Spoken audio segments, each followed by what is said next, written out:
Good evening, everyone. The Zoning Board of Adjustment regular meeting of June 24th, 2026 is now in session. Will everyone please stand for a salute to the flag? I Pledge allegiance to the flag of the United States of America, to the republic for which it stands, one nation, under God, indivisible, with liberty and justice for all.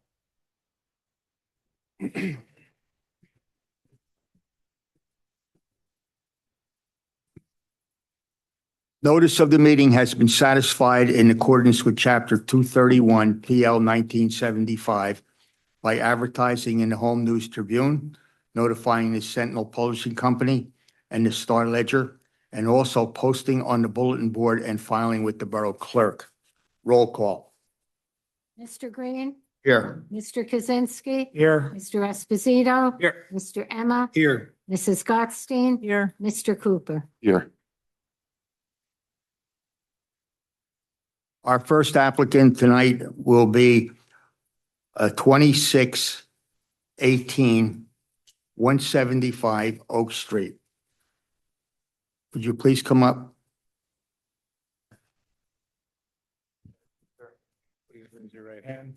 You swear to tell the truth, the whole truth, and nothing but the truth, so help you God? I do. All right, you're under oath.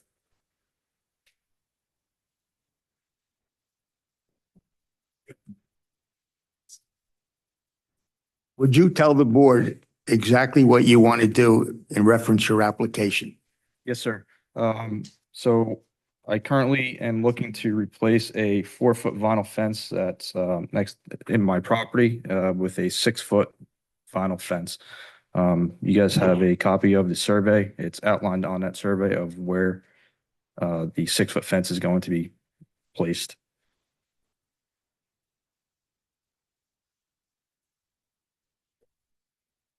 Am I correct by reading the schematic that you sent us that it's 24 feet in front and 47 feet to the side?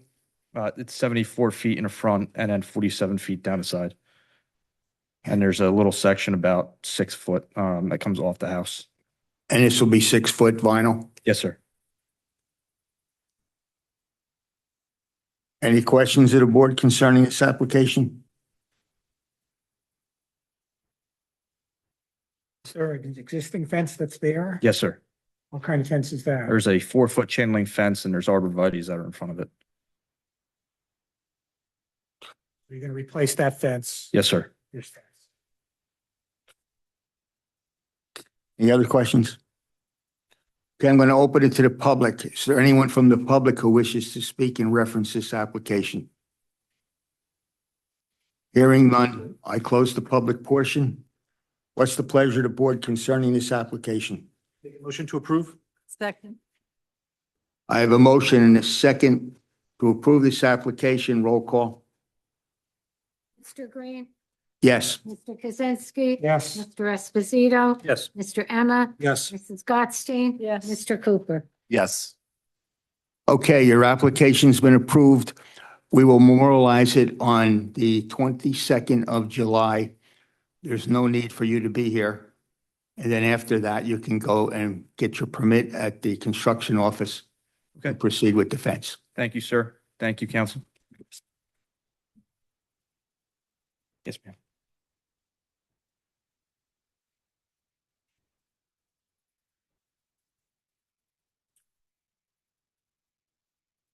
The second applicant is 2619 48 Buttonwood Drive.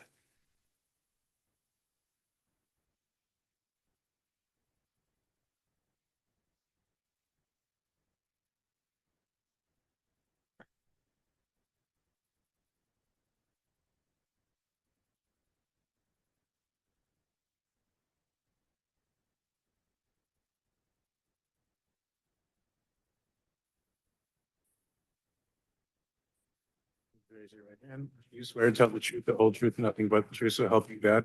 I do. Can you give your name for the record? My name is Thomas Doris, How do you spell the last name? Dores.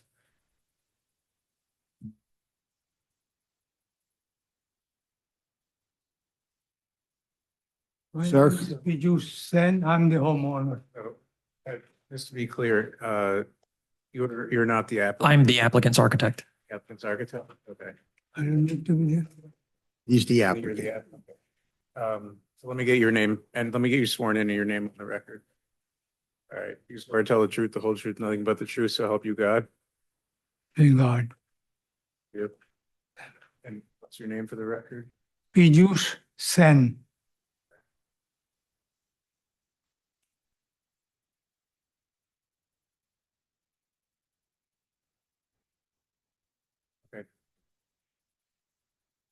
Sir, would you tell us what you want to do with the property at 48 Buttonwood? The owner is installing a rear and side facing addition that will accommodate an expanded bedroom, kitchen, and dining room. The applicants are concerned with or would like to age in place, and so they're expanding the ground floor living area. Additionally, there is a carport on the side of the house that is currently encroaching the side yard setback. They intend on reconstructing that, and it's in its existing location. It's currently a roof structure supported by 3 columns, so they will rebuild the 3 columns and roof. The addition also encroaches on the side yard setback. So our 2 variances are the side yard setback on the left side of the property, and we're also asking for a building coverage variance. We are currently the house is at 18.1%, and the new addition, which is approximately 475 square feet, will bring us to 26.7% building coverage. And this is an addition on the kitchen and the bedroom and bathroom, am I correct? Right, across the rear of the house, and then it extends to the left side. The front of the house, there's no construction at all, correct? No. Any questions from the board concerning this application? I do the, Well, sorry to jump in. Technically, the carport is on the side of the house, but it is adjacent to the front wall of the house. Okay. the addition is not going to go past the carport. No, it is not. Is the addition 2 stories? One story. Any other questions? No changes to the second floor. No.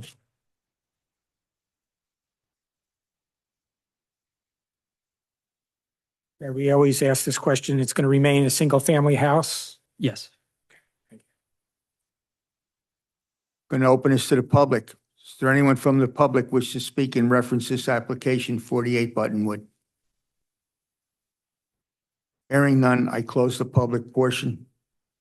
It's the pleasure of the board concerning this application. I move the application be approved. Second.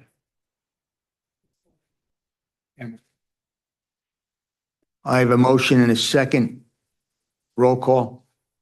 Mr. Green? Yes. Mr. Kaczynski? Yes. Mr. Esposito? Yes. Mr. Emma? Yes. Mrs. Gottstein? Yes. Mr. Cooper? Yes. Okay, your application's been approved. We'll memorialize it at our next meeting on July 22nd. After that date, you can stop and get the permits and start the process. Thank you. Thank you.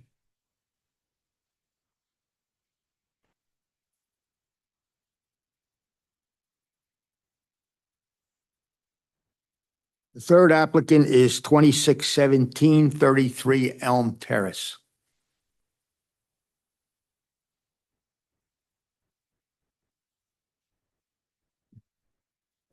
Raise your right hand. You swear to tell the truth, the whole truth, nothing but the truth to help you God. I do. All right, you're under oath. Could you tell us what you want to do with your application? And we need your name for the record. Oh, Michelle Stabile. I would like to put a shed in my backyard that is bigger than the allowance. The one we would like is 288 square feet.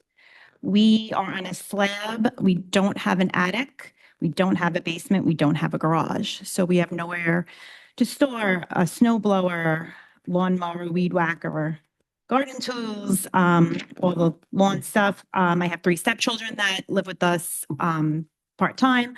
Their bikes, their sport equipment, summer furniture, any extra, paper towels and things like that. We just don't have room for in the house.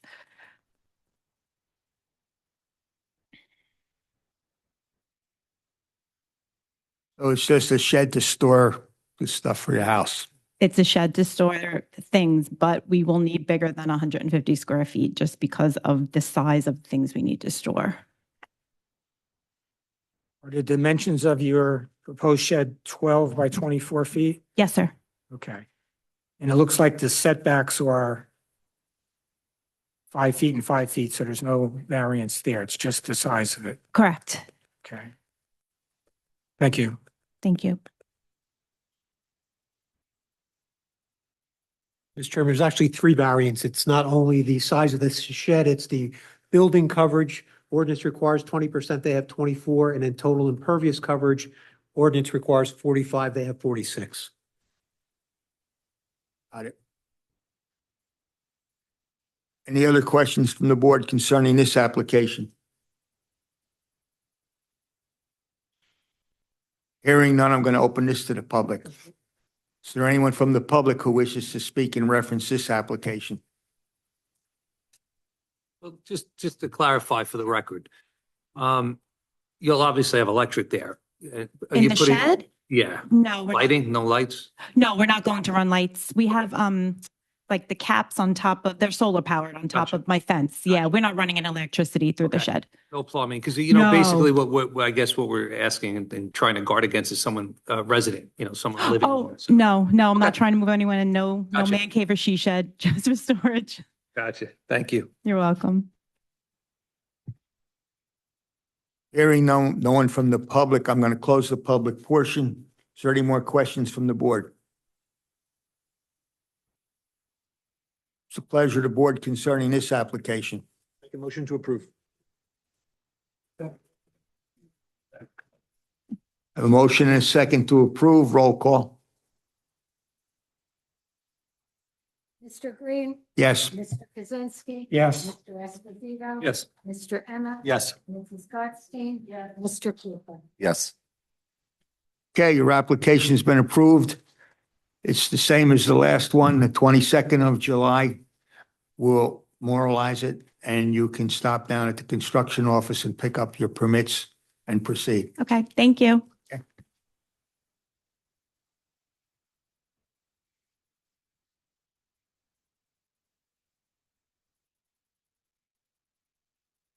The fourth one is 2614, 27 Adam Boulevard.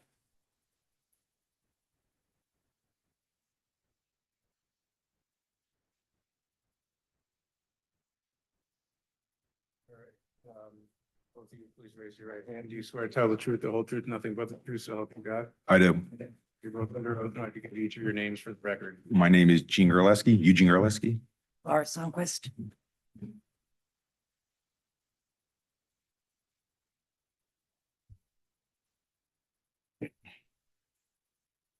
In reference to your application, can you tell the board exactly what you want to do there?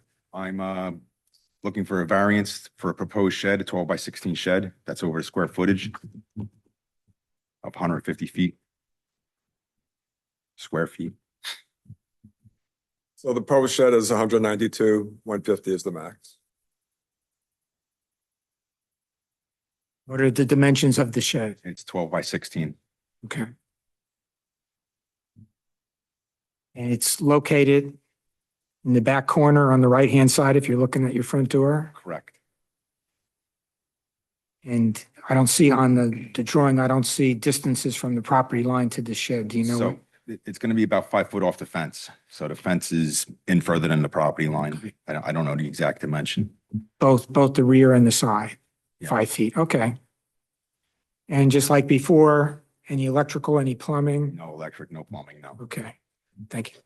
Just for storage, correct? Just for storage, yes. And you have a fence up there already, correct? Yep. Any other questions from the board? Hearing no questions from the board, I'm going to open this to the public. Is there anyone from the public who wishes to speak in reference to this application? Hearing none, I close the public portion. What's the pleasure of the board concerning this application? Second. Second the motion. I have a motion and a second. Roll call. Mr. Green? Yes. Mr. Kaczynski? Yes. Mr. Esposito? Yes. Mr. Emma? Yes. Mrs. Gottstein? Yes. Mr. Cooper? Yes. Okay, the application's been approved. The 22nd of July, we'll memorialize it here. You don't have to come to that meeting. Just stop down at the construction office and pick up your permit and start the shed. Great, thank you.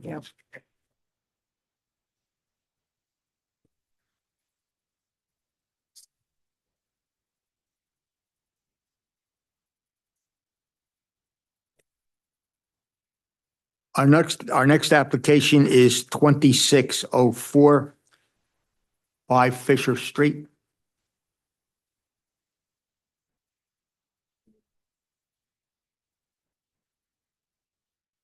Good evening, Mr. Chairman and members of the board. Prior applications are a tough act to follow.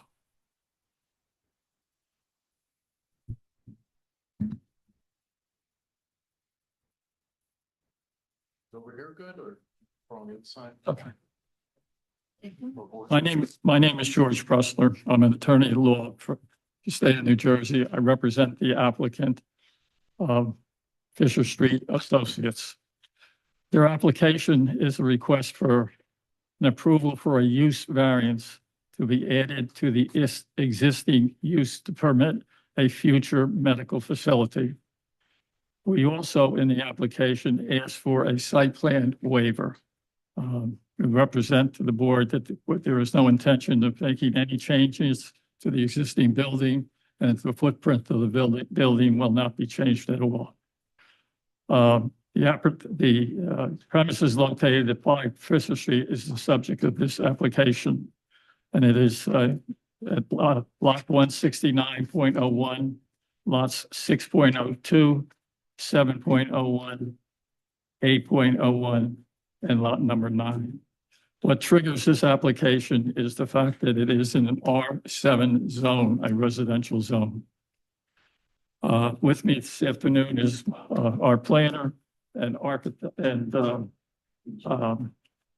engineer, Walt Hopkin. And if there's no questions at this time for me, I'd like to have him sworn. I want to advise that there's only 6 members of the board tonight, so at your choice, when it gets time to voting, you can either have it voted on tonight or at the next meeting. I think we're okay. You don't have to make a choice right now. We're going to go forth with it, with the application.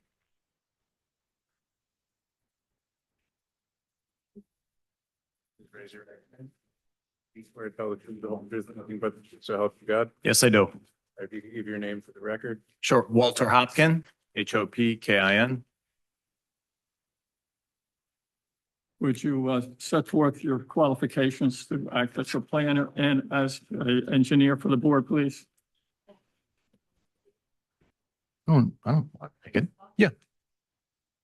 Yes, I have a Bachelor of Science in Civil Engineering from Drexel University. I'm a licensed engineer in the states of New Jersey, New York, Pennsylvania, Delaware, and Maryland. I'm a licensed planner in the state of New Jersey. I'm a licensed certified municipal engineer in the state of New Jersey. I'm going to stop you right there. We'll accept your credentials. Thank you. I Proceed. have had the pleasure of being qualified before this board, actually with the previous use variance in this application. So thank you, Mr. Chairman. So I'll briefly orient the board to the site, go over what's proposed, and then take any questions and go into the proofs for the use variance. It's a 26,561 square foot site. It's on the southwest corner of MacArthur and Fisher, also known as block 169.01, lots 6.02, 7.01, 8.01, and 9, located in your R7 zone. The surrounding uses to the north are residential across Fisher, To the south, on the other side of the road is Wawa. To the east is a church, and to the west is vacant, I believe it's municipal land. As the board may or may not know, it's currently an existing hardware store that takes up the majority of the space. There is an existing tenant there that I understand that the lease is about to expire in October. The applicant has been approached about potential medical uses at the site, and it would be their intention to convert this from the warehouse to completely medical office. What's proposed besides the use are no changes to the site. What currently exists there is paving, lighting. This was all approved back in 2017 with the use variance to allow the hardware store and various retail uses at that time.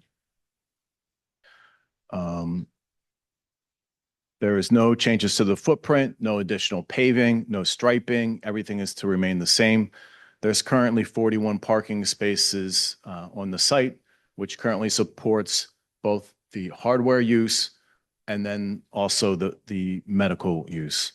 There was one space that I believe CME or Artheon's office, Mr. Cornell identified that was partially off the site. So we've excluded that from the calculations. So for the proposed, we're saying 40. The applicant's going to seek permission for that one parking space that encroaches onto adjacent property. We don't need it though.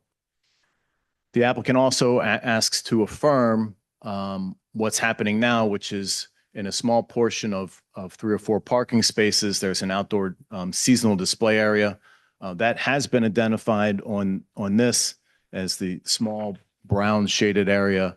And if you've been by the site lately, you'll see a small tent with some seasonal items that are under there. As long as the current hardware use is in place, they would ask permission to allow that to continue to remain. When it's converted to medical, they would remove that. The parking complies now and would comply with all medical. I believe your professionals have reviewed our calculations for that and concur. And there are some various sheds and material, we'll call it to the south of the site, which are slightly off of the applicant's property, and I believe it's on the municipal property, and they would agree to remove those. That's it for what's proposed on the site. There are a lot of, or several variances and waivers that were previously granted. I don't know if the board has questions about what's proposed or how you'd like me to proceed next.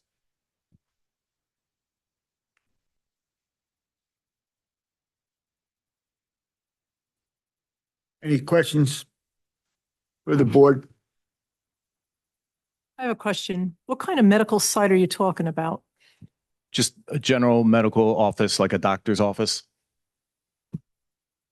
How many doctors? That's a very good question, right? And I skipped that in my testimony. So we would be limiting that to a maximum of 8, which is what the site's parking supports. I'm not an architect. I think that's a lot for this space, but that's what we would agree to limit as the maximum. Did you ask how many doctors? You said 8 doctors? Yes. 4 or 8? It's 4 doctors. 6? What's the difference? It's 8. Oh, totally. Yeah. I just explained to the board, the project is split into phases. Okay. The first phase is going to allow the existing hardware store to remain, and the other 2 vacant uses are going to be medical. They have 2 exam rooms each, and they're requesting a total of 4 doctors for those 2 medical uses. So when you combine that with the hardware store use, it works out to 37 parking places required. That leaves the extra 3 that they're going to use for seasonal storage. Second part of the proposal is to change the hardware store to medical use. That is going to have 7 exam rooms, but they've agreed to allow 4 doctors. The total will be 8 doctors. Your ordinance requires 5 parking places per doctor. So if 8 doctors, 5 parking places, that's 40 parking places, which is what you have on the site. So they don't need any variances. That's how the layout is set up based on the plan set. Okay. Thank you. I couldn't have said it better. Thank you, Mr. Cornell. What are the proposed hours of operation for the doctor's office? So it would be 8 to 8, 8 a.m. to 8 p.m. Monday through Saturday, Sunday 9 to 1. We're talking about either 4 doctors in the beginning or 8. Those are all the doctors that are present at one time. Will there be other doctors coming and going, like sharing hours? I don't have the answer to that. I don't think the applicant has the answer to that, but perhaps you'd like to hear directly from her. Because this is something that she's proposing, but I don't know that she has any current applicants or tenants at this time. Please We can please have raise a your sworn- right hand. answer? Please raise your right hand. Do you swear to tell the truth, the whole truth, nothing but the truth, so help you God? I do. My name is Alexandra Conti. Good afternoon.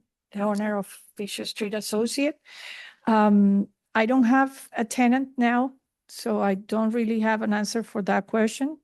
But as any other just specialist or doctor office, sometimes you have 1, 2 doctors. If it's a dentist, it could be 2 dentists, and then that's what is on the office plus the hygienist. So that is what I have in mind, but I don't have a tenant now to give you a specific answer for that question.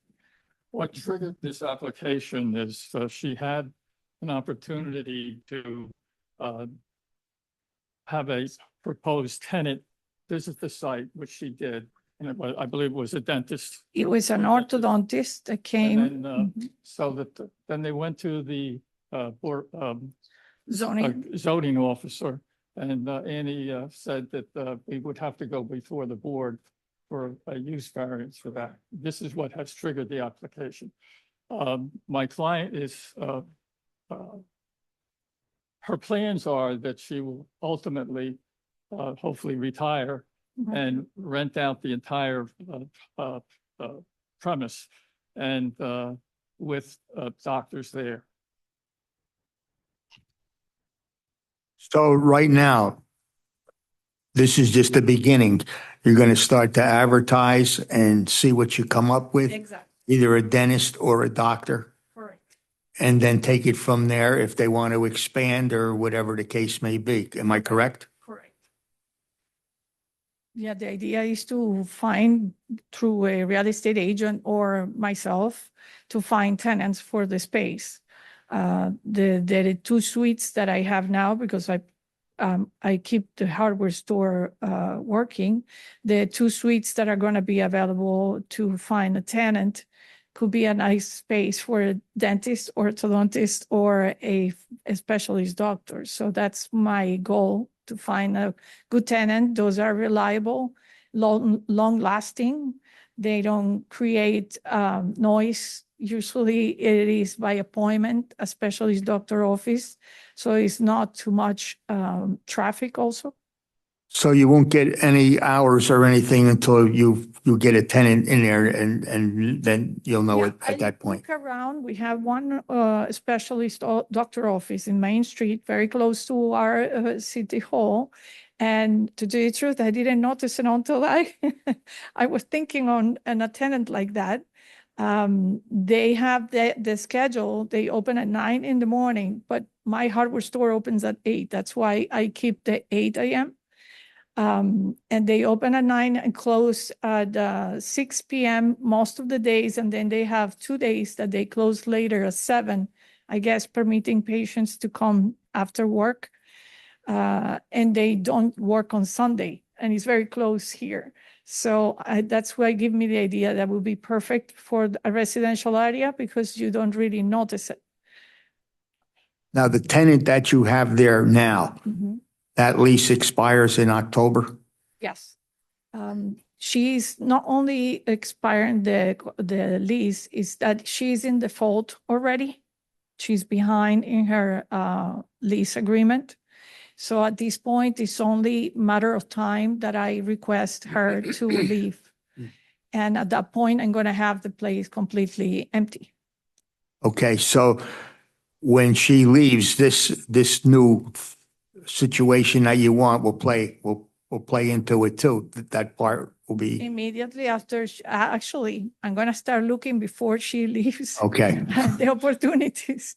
But yes, I didn't want to have the place completely closed. It doesn't look good, and it's more work for me to maintain. So at least she's maintaining clean the space. That is what is important. It doesn't look abandoned.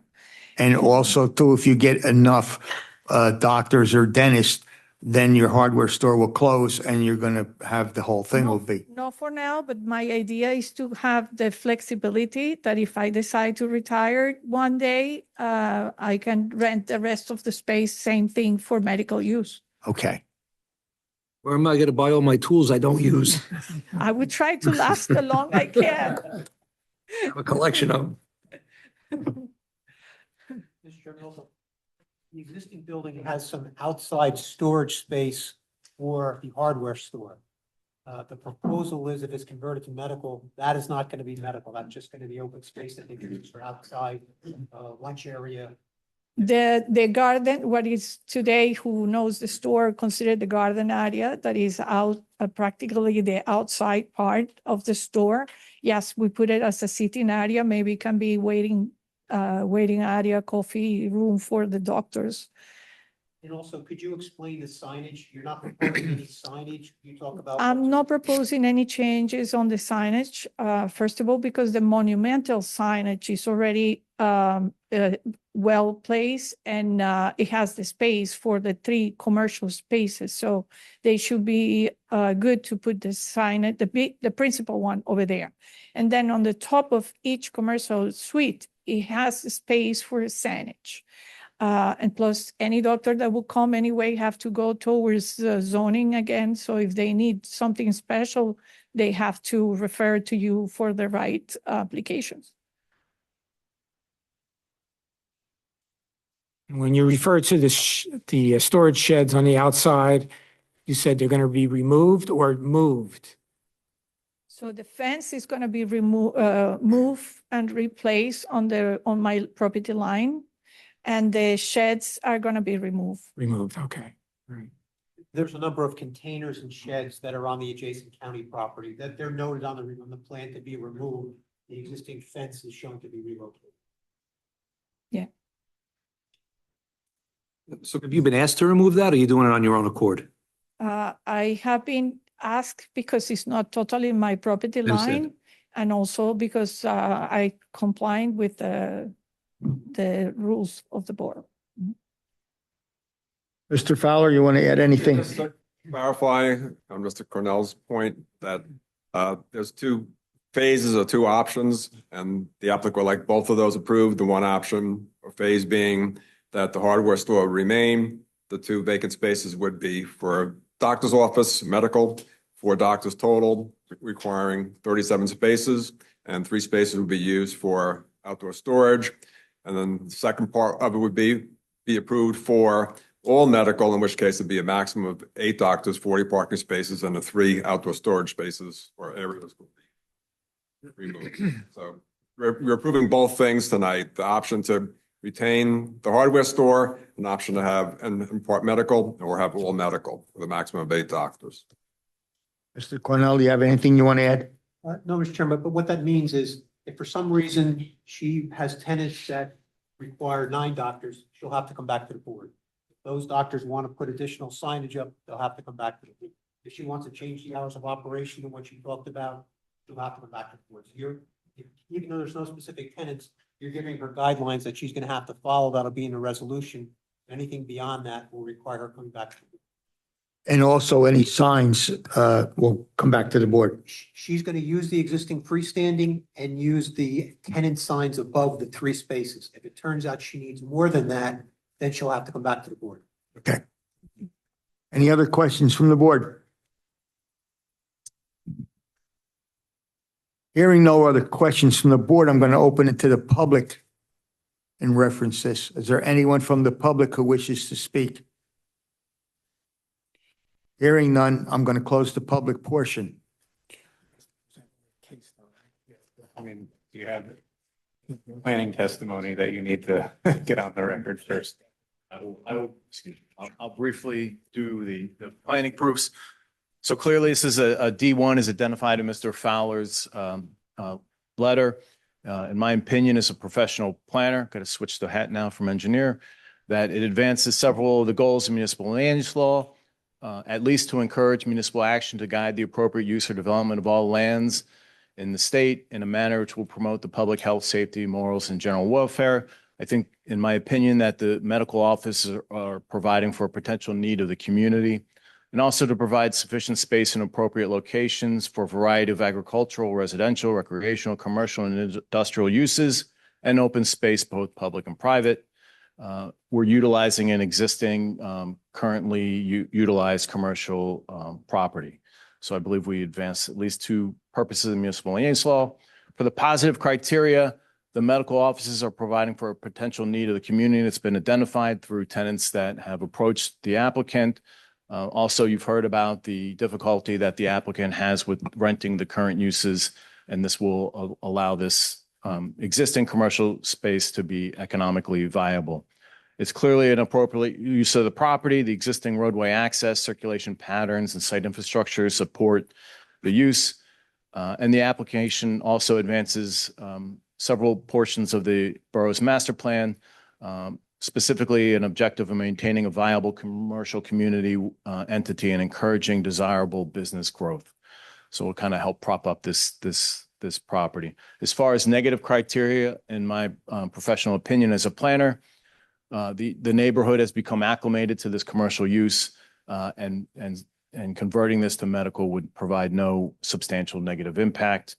Special reasons for the property.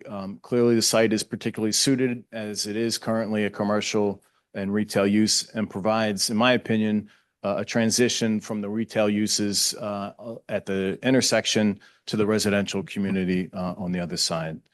So therefore, it's my opinion as a professional planner that the use variance can be granted by the board because the benefits of providing the community with the medical offices, as well as all the previously stated reasons, outweigh any detriment of granting these exceptions.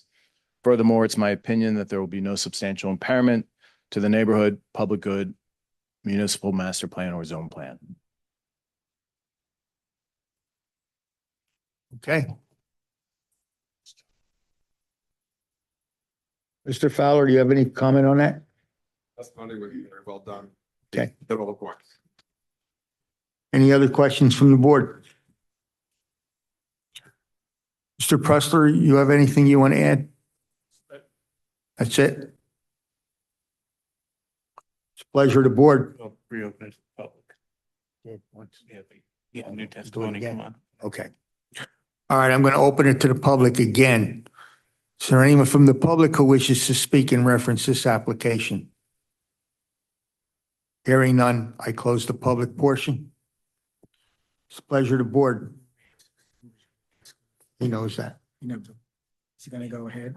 Are you going ahead, Mr. Pressler, concerning this with 6 members? Yes. I am. Mr. Chairman, I move that the application be approved. I have a motion and a second to approve this application. Roll call. Mr. Green? Yes. Mr. Kaczynski? Yes. Mr. Esposito? Yes. Mr. Emma? Yes. Mr. Stotsky? Yes. Mr. Booth? Yes. Okay, the application's been approved. The memorialization will be on the 22nd of July, after which you can proceed. Thank you very much.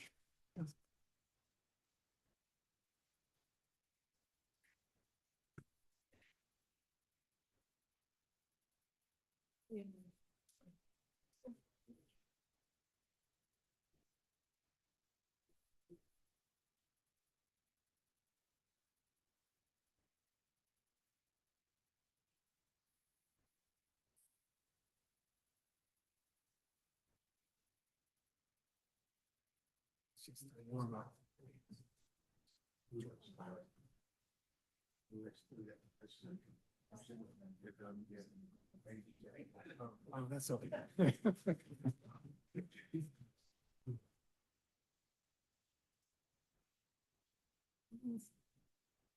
All right, our next application is 2615, which was a carryover, 30 Bamehurst Avenue.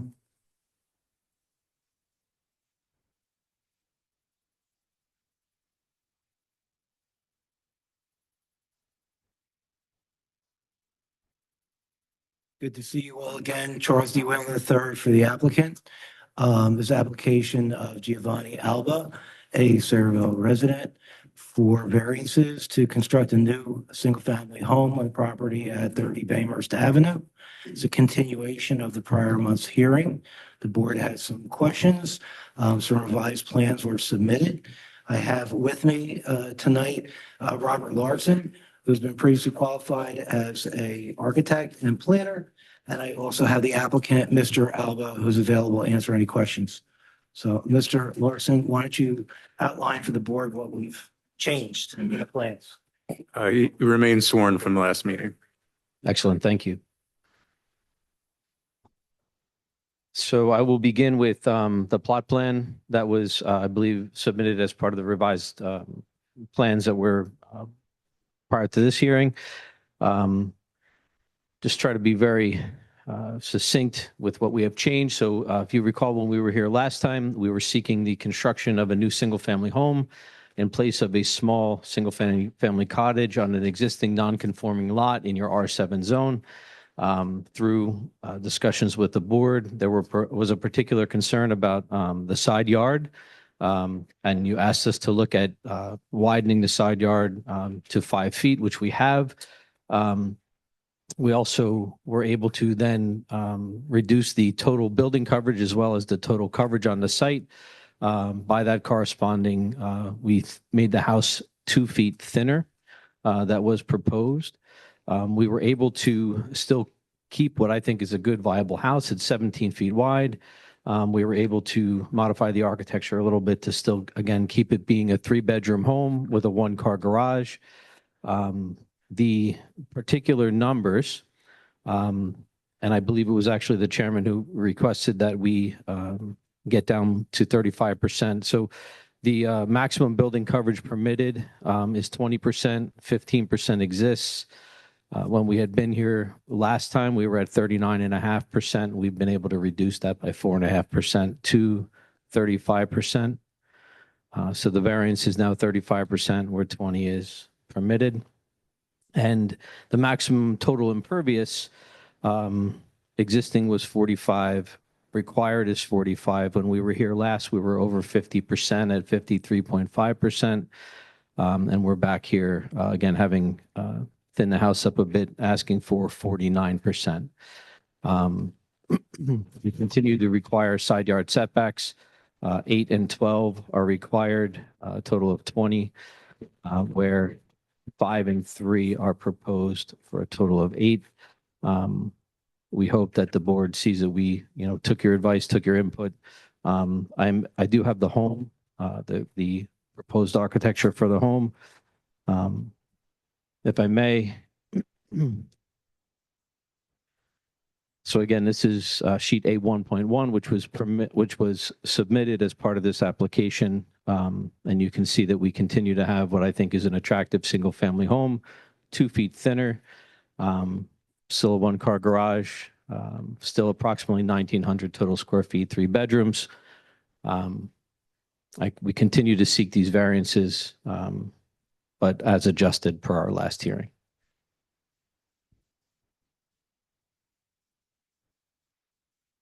Mr. Cornell? Chairman, just one comment. I think at the last meeting, it was discussed about the driveway, whether it was going to be at grade or below grade. I think you indicated it was going to be at grade. The renderings show at grade, but your revised plans still show retaining walls and still show it below grade.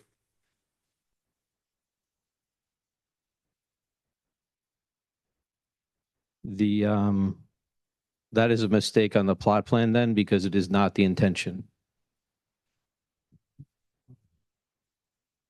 And yeah, that was my understanding. So I think your plot plan's still not accurate.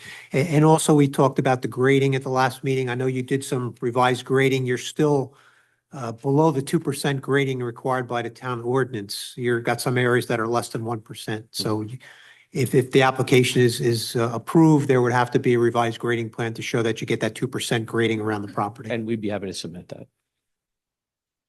And just to be clear, and if there was an error on the plot plan, the architecture is accurate, has been depicted. It's an on-grade driveway with there's an existing access for a curb cut. a one-car garage. We do comply with the front yard setback. We also, just for the board's information, we do realize that there was a neighbor here last time that had some concern over proximity of windows to their home.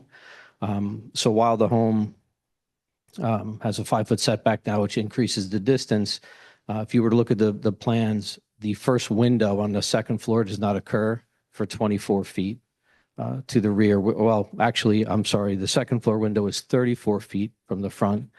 The overlap of the two homes is about 24 feet. So the first second floor window occurs past their home, which I think was one of the concerns about looking directly across. The first floor window occurs 24 feet back, which again is at or beyond the existing overlap of the existing neighbor. Chairman? Yes. On your, I guess more like a photograph on the top, it's like a photograph, then the line drawing the bottom. The top one is on the left is showing a window and a door on the left-hand side, the bottom just showing a door. The bottom was the accurate one. Look at the photo. Yeah, so at the entry, yeah. So I guess the architecture that's depicted was trying to show something more attractive than the simple door on the floor plan. We would seek to, I believe, have the image, which would be a front door with a nice little window to create more drama at the front. But if there were a particular desire of the board, we'd certainly. I don't know how you can fit the door. You are correct. It actually should be a side light. So that looks like it's a 3-foot door with a 12-inch side light. So thank you for clarifying. This artistic representation should be fixed to show a door with a side light.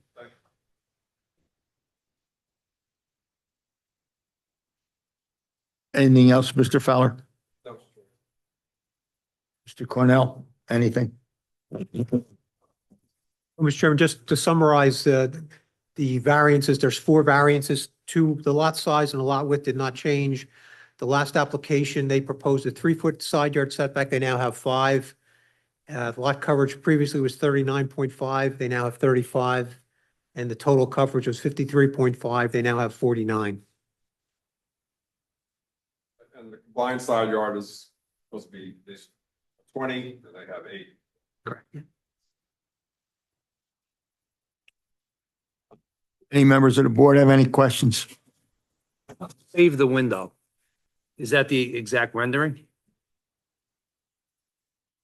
Is that what it's going to look like? Or obviously, So this is what it's going to look like dimension. So having been provided these plans and by my client's architect, this depiction of the siding, the color, the trim, the forms is obviously it must comply with the exact Right, no, of shape of the course. floor plan. So yes, this is what the home will look like.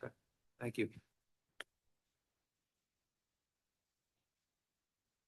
Last time there was discussion about, I guess, setting back windows or something to that nature. I don't know if it had to do with fire or safety. It did, and actually it was brought up I believe the code official. So you'll notice on the floor plans that along the 3-foot setback, there are 0 windows. The 5-foot setback is where building code begins to allow penetrations. So that's why we have on the first floor, we show 4 windows, and on the second floor, we show 3 windows. The master bedroom's windows face forward only, trying to be sensitive to the relationship to looking into the existing neighbor's house. So we are, to your question, the windows now can comply with property line proximity for penetrations by fire code. I do have an issue with the side setbacks, 3-foot and 5-foot. We talked about this last month when you were here.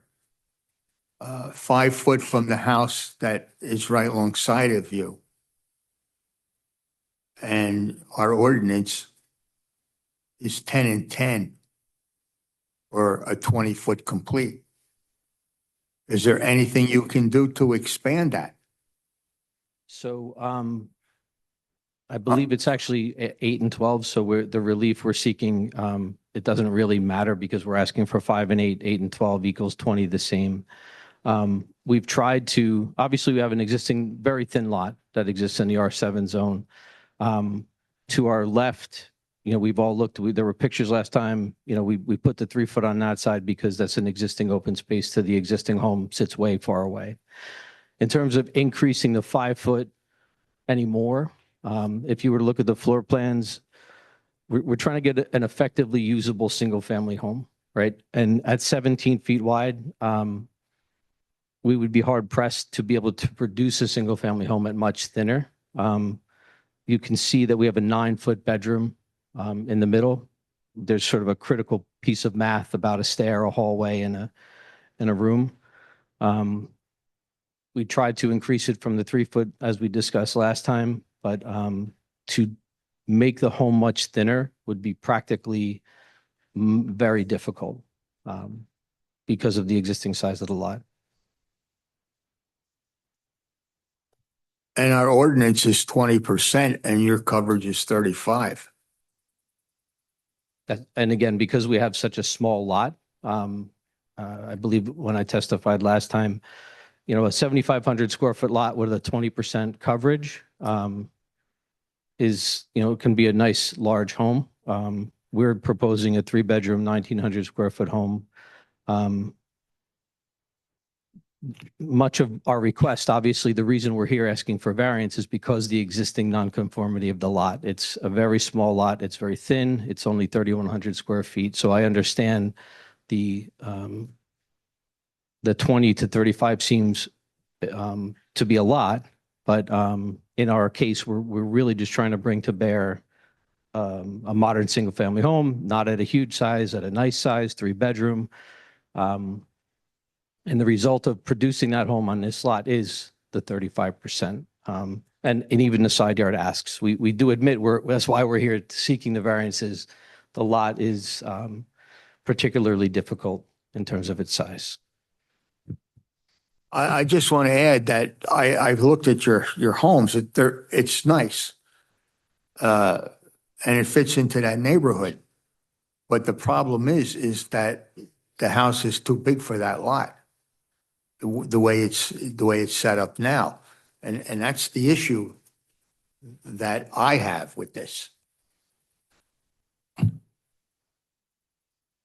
Any questions from the board concerning this application? Going to open it to the public. Is there anyone from the public who wishes to speak in reference to this application?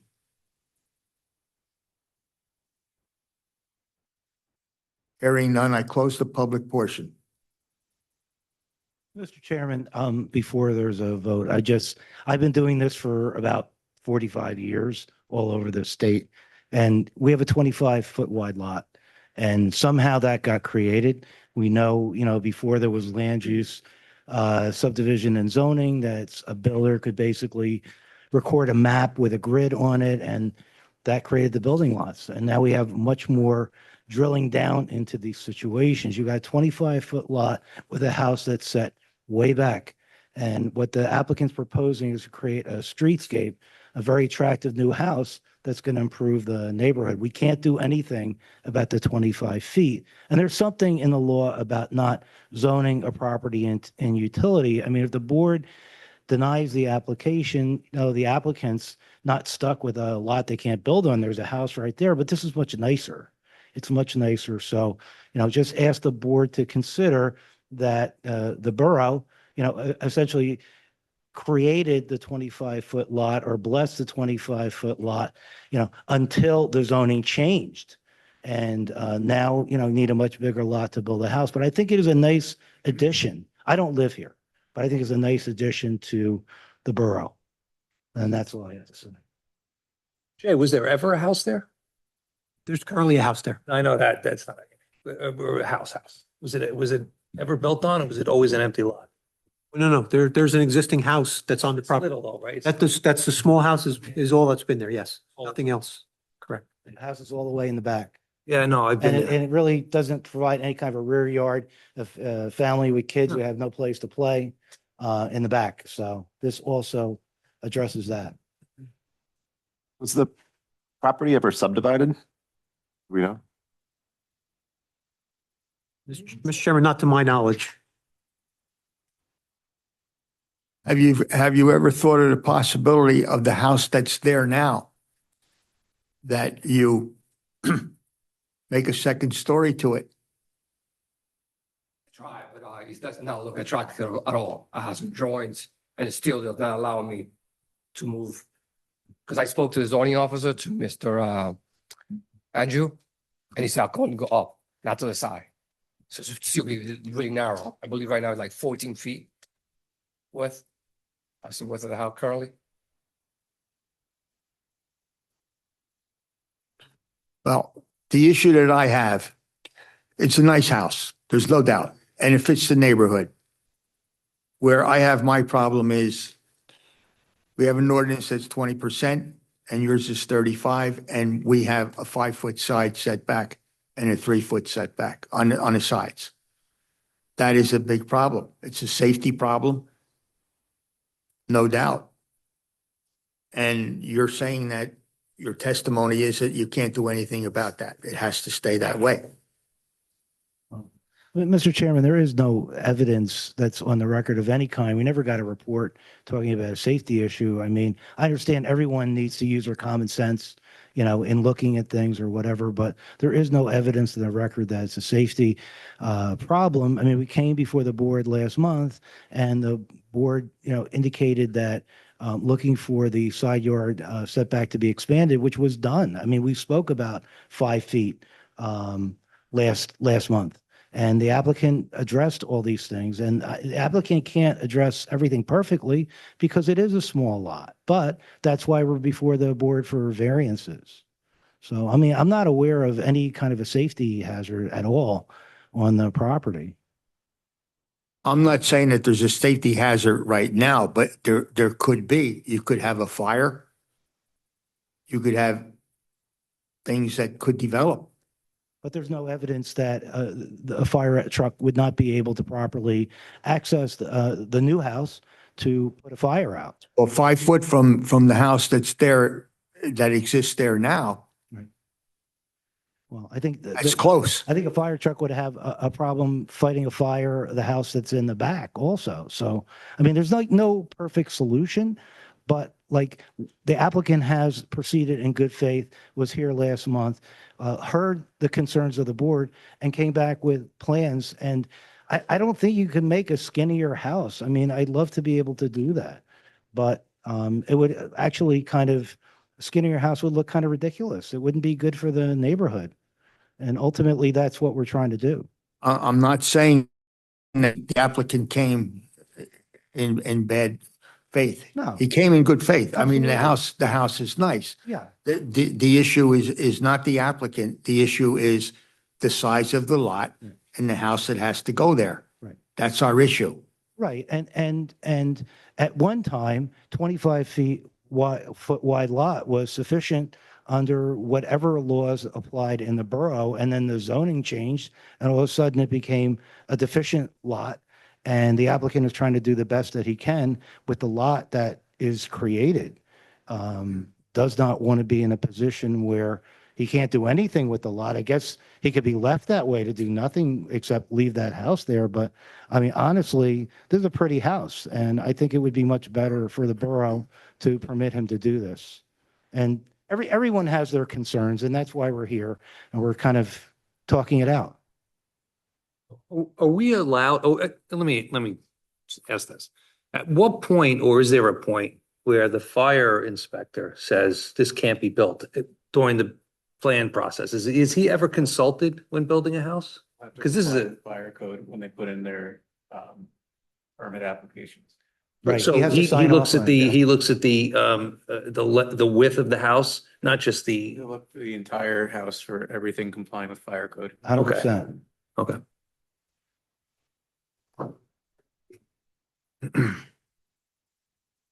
And I think that's a fair way to approach it, is let the, you know, he's kind of the expert He's the one you're relying on. He's hired to do that. Let him say whether it's a problem or not. I mean, typically these plans typically get reviewed by a fire official. I didn't see any comment by your fire official that said they thought it was dangerous or a problem or whatever, but I guess there's that additional checkpoint when the construction application submitted that he gets to have his say on it. Any comment that you want to make, Mr. Cornell? Mr. Chairman, I think to that issue, the fire official typically wouldn't review an application for a bulk variance when it's before the board. He would perform his review when plans are actually submitted to the building department for the building permits.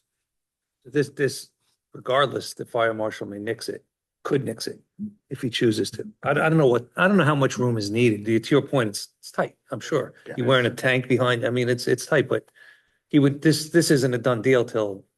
Right. If this doesn't comply with the fire code for any reason that the fire marshal determines, then they're back here.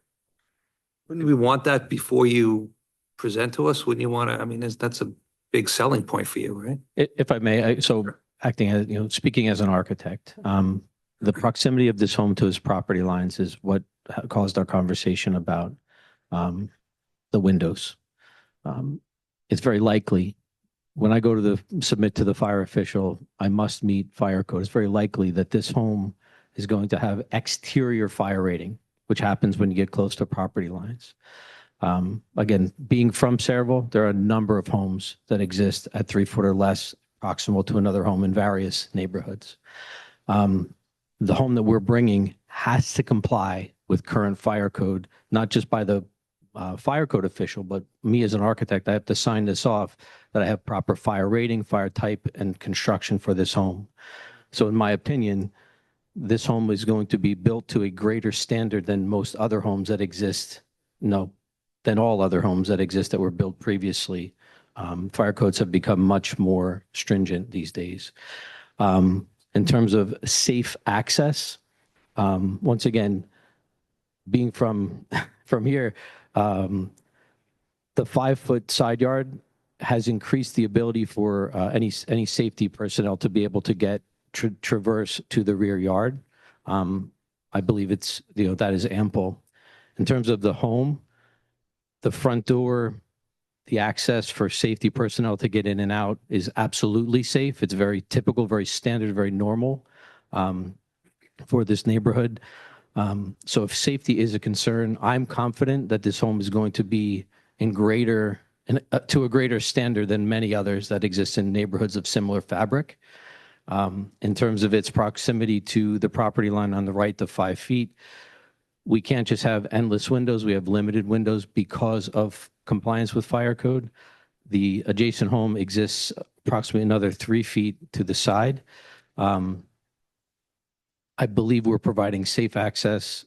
The reason we don't go to fire officials for a single family home, we often go to them for multifamily developments, for other accesses, for more serious access.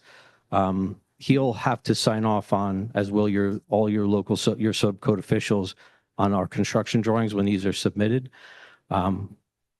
The proximity to the property line will cause him to review it for that compliance, but it'll have to comply with, again, proximity to fire line, rating, and gypsum thickness and all those things. We have to.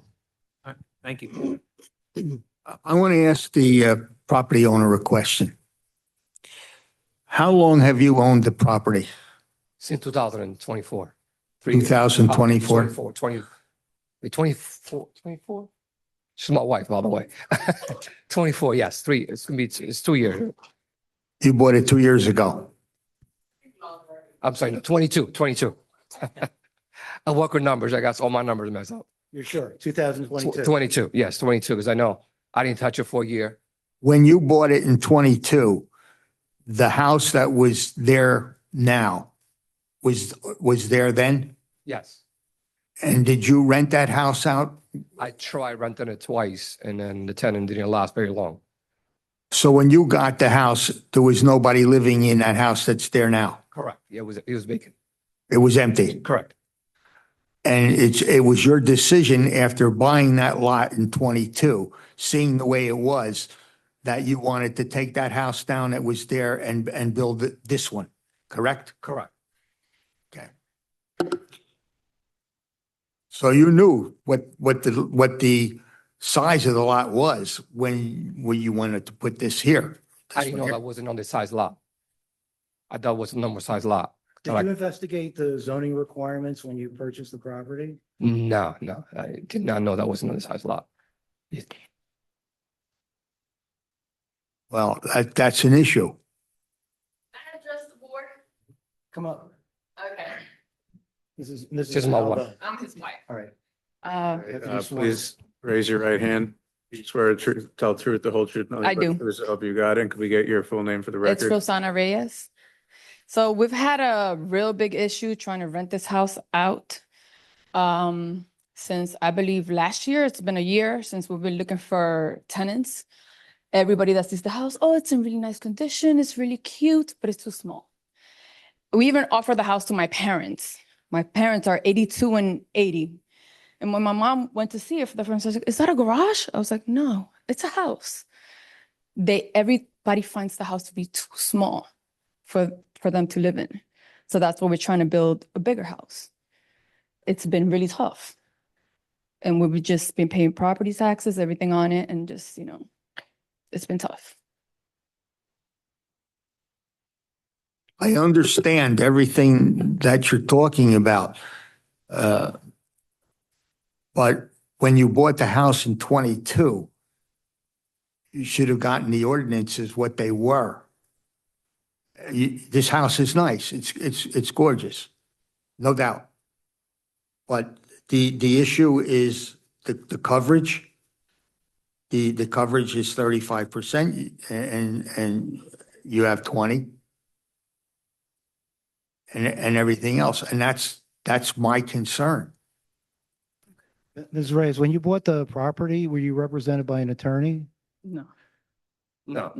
Oh, you bought it on your own without an attorney? Okay. Yes. Just So you really didn't have any guidance as far as what not at you all. could do with the property? Not at all. Okay.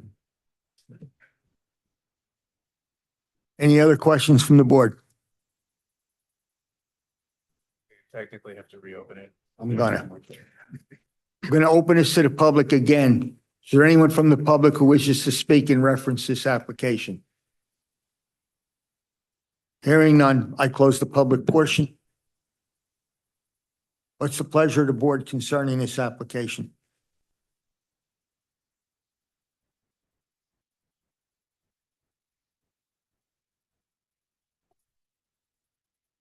I'm voting no on this application. We need a motion one way or another. Do I have a second? Second. I have a motion and a second. So if you vote yes on this motion, it will be to deny, and if you vote no on this motion, it will be to grant the application. The motion is to deny the application. Yes. That's the chairman's motion. How many votes, just before we vote, how many votes are required either way? You need 4 votes. To deny, you need 4 votes to deny? Both ways. Okay.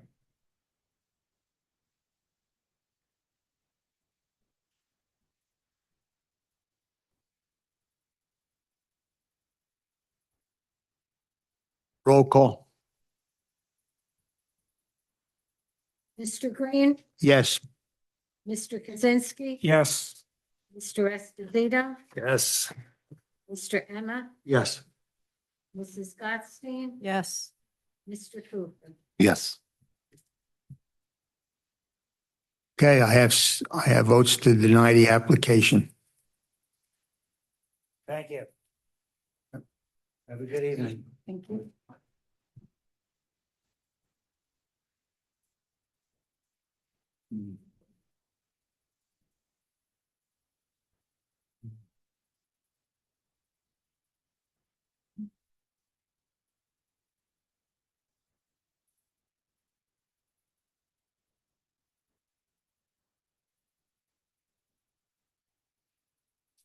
I'm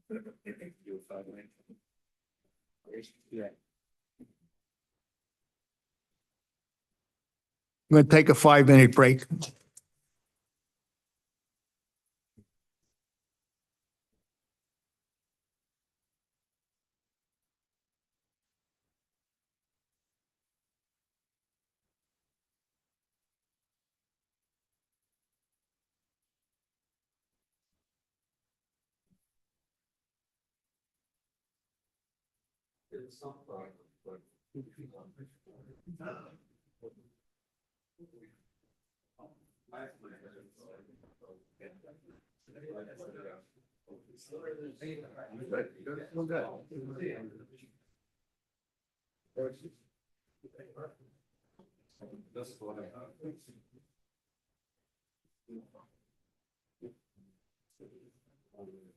Jay usually has some more.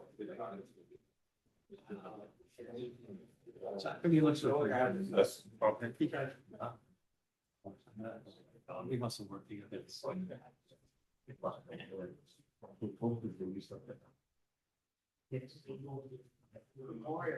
I'm good, Ron. How you doing? I know. I have this. Sir? I see.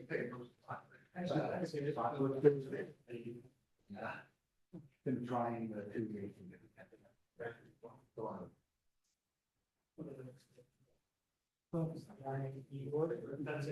Yeah, I still have. In fact, the reason I'm doing it is looking at your residential property. Run for it. I've been part of it. Yeah.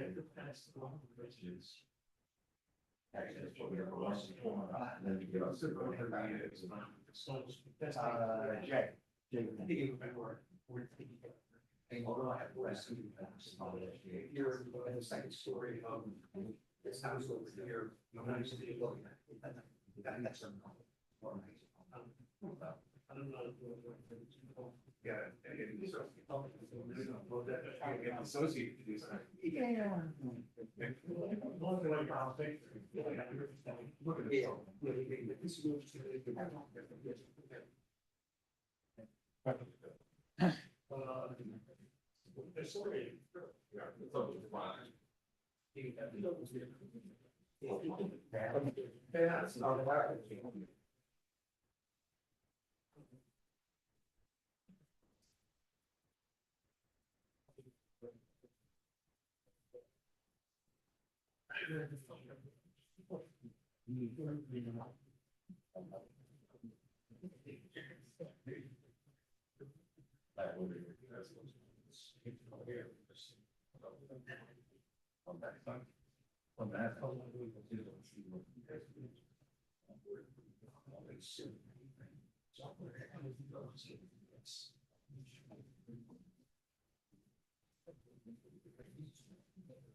Yeah. The V is definitely going, it's relatively tangent, there's a V.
Oh, she says hi. Oh,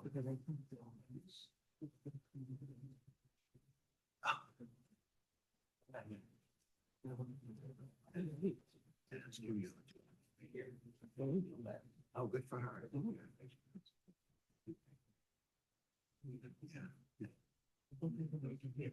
No.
Okay, I'm going to call the zoning board of adjustment meeting back in order after the 5-minute recess.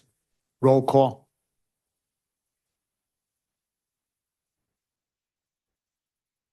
Mr. Here. Mr. Kaczynski. Here. Mr. Esposito. Here.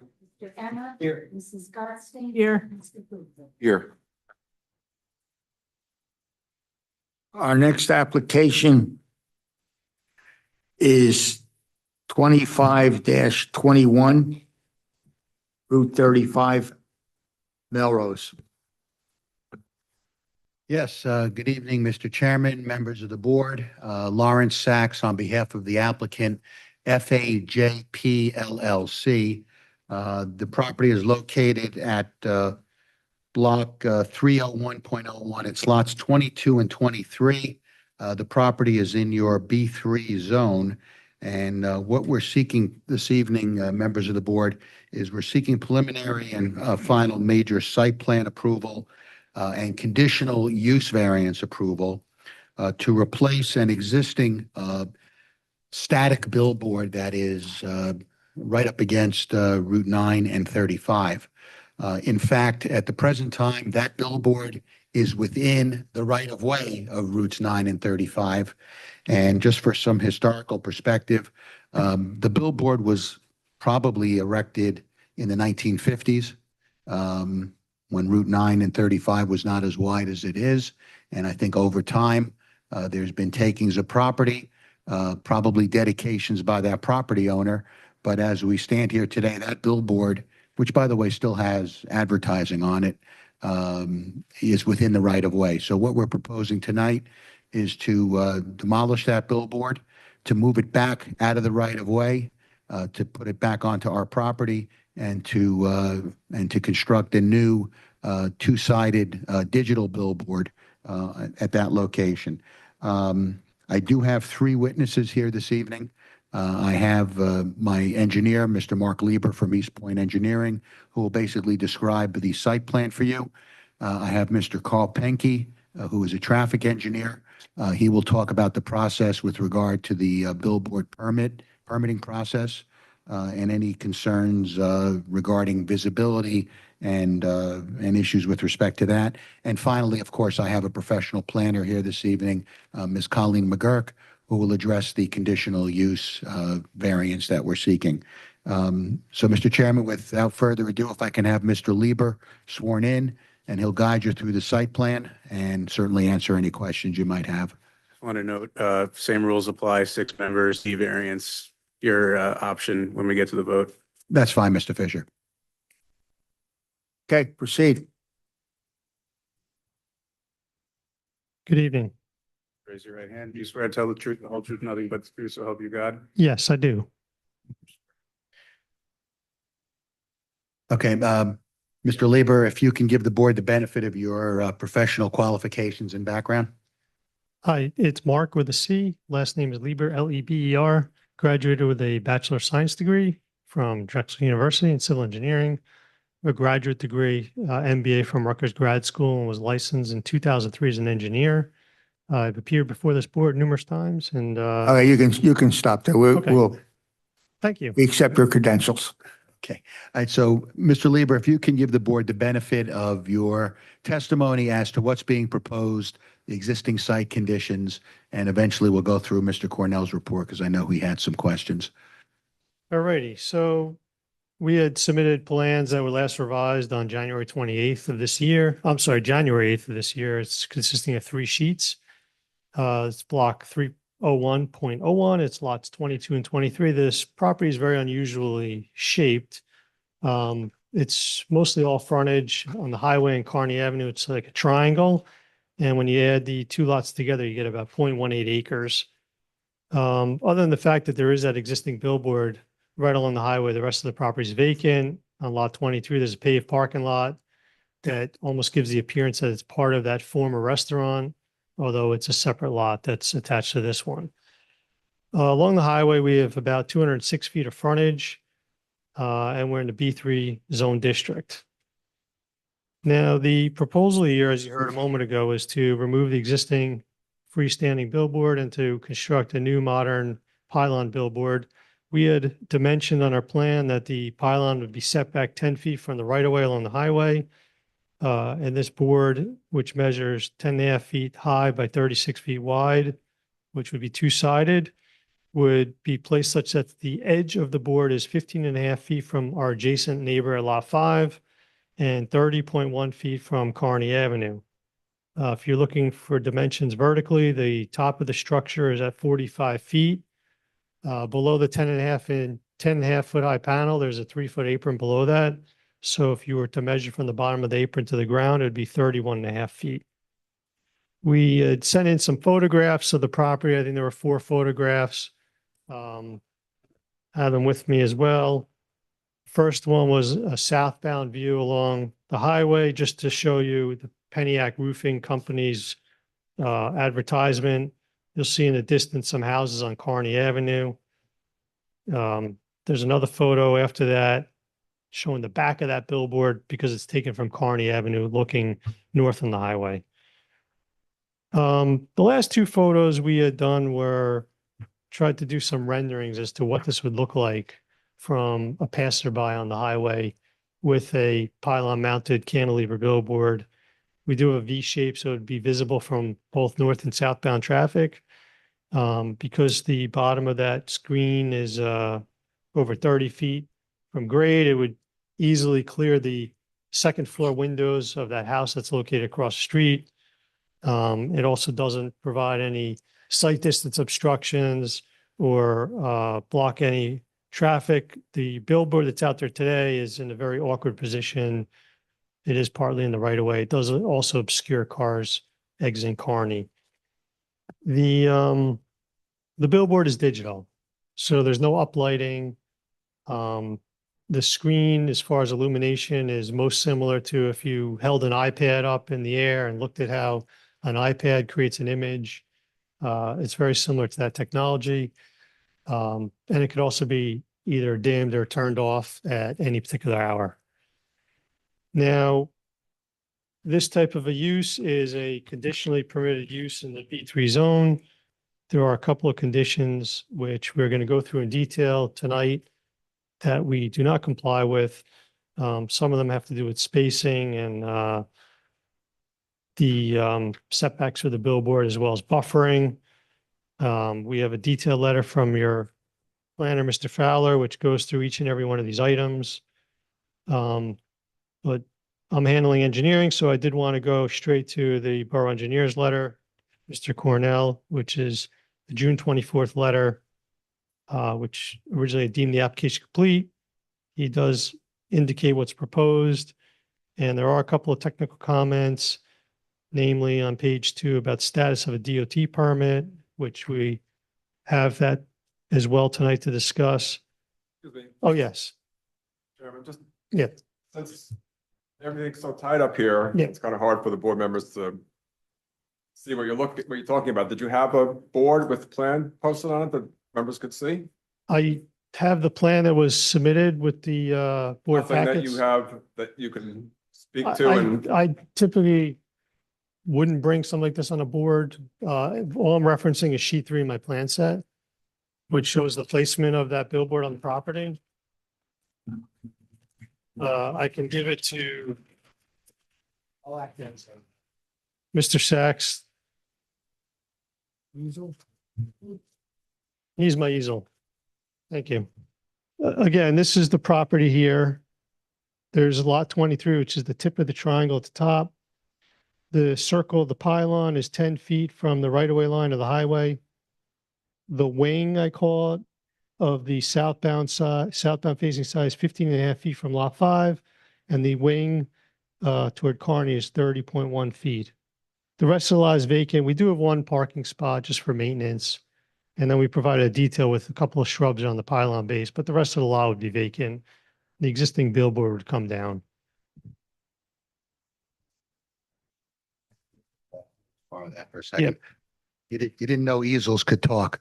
Can you talk a little bit, Mr. Lieber, about the landscaping that's being proposed? It's just landscaping on the base. There was a question if we could provide a evergreen screen buffer to lot 5, which we could absolutely provide.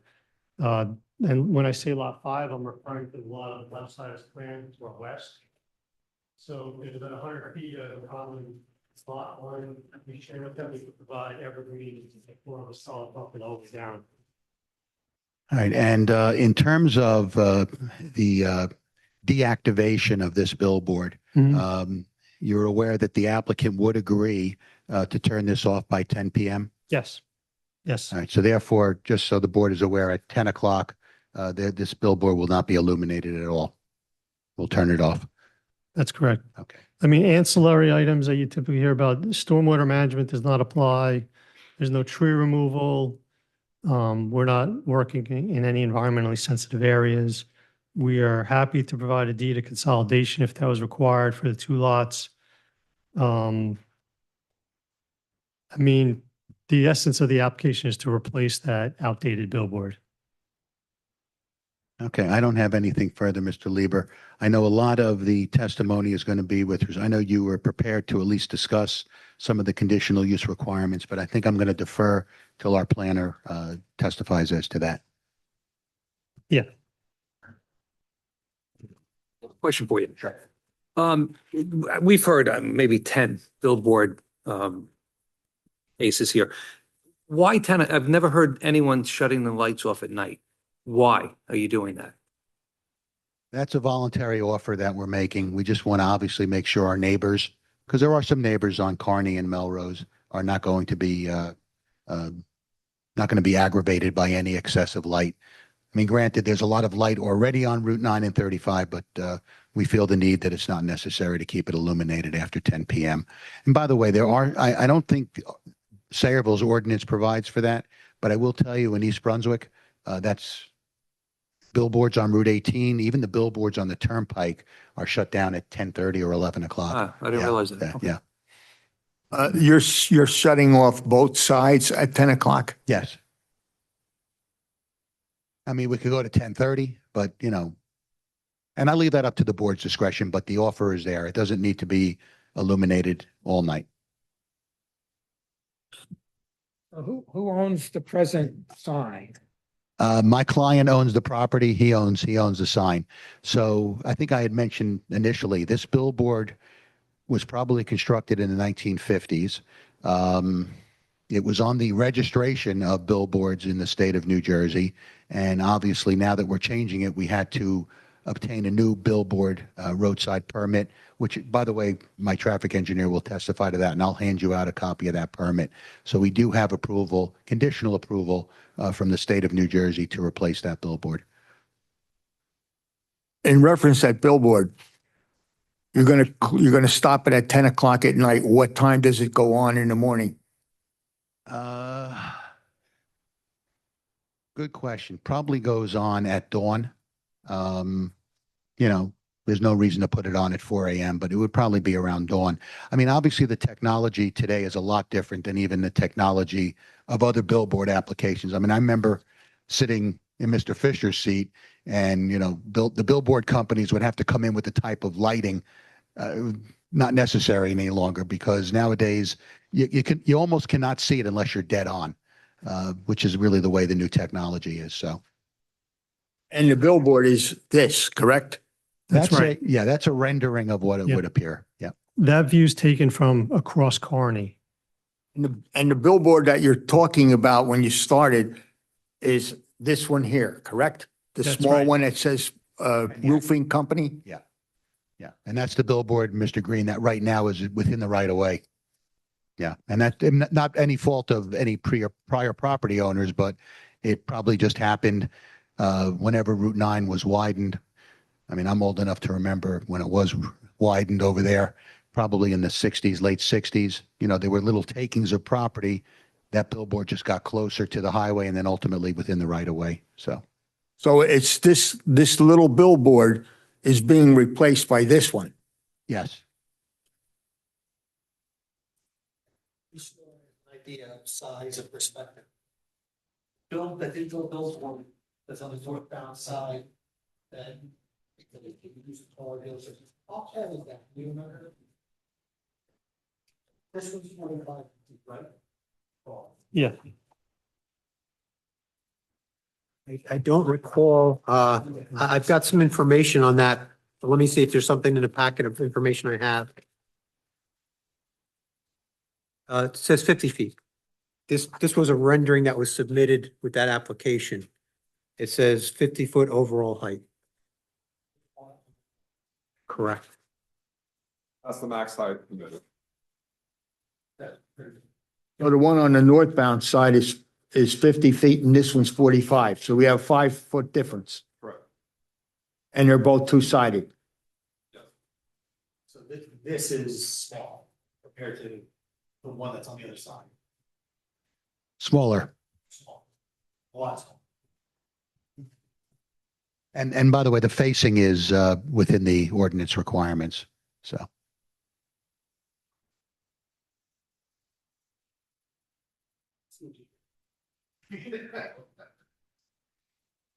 Okay, proceed. Okay, I don't think, Mr. Green, I don't think I have anything further of Mr. Lieber. I do have Mr. Carl Penke, who is my traffic engineer. And before he testifies, let me hand out the roadside permit. I think you may have it. I'm not sure, but if not, I'll provide it for you again. I just get you sworn in.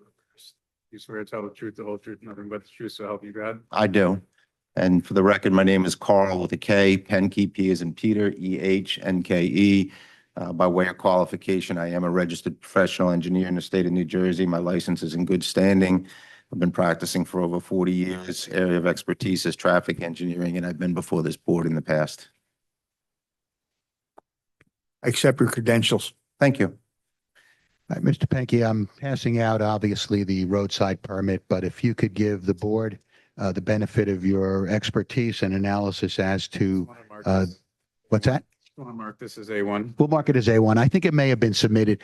Oh. One of the problems we had is, I think the initial submission was misplaced, and then you have it, okay. All right, well, we'll pass it out again. And we'll mark it as A1. But anyway, I'm sorry, Mr. Penke. That's fine.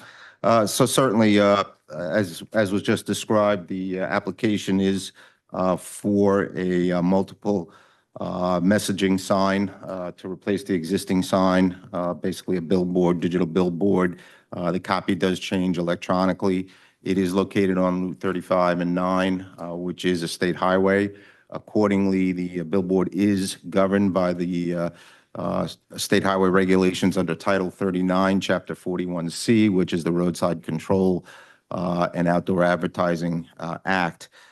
With regard to that, there's a couple of things that are required. The applicant needs to be licensed. This applicant is licensed to operate the billboard, and the applicant does need to obtain a permit from the Department of Transportation.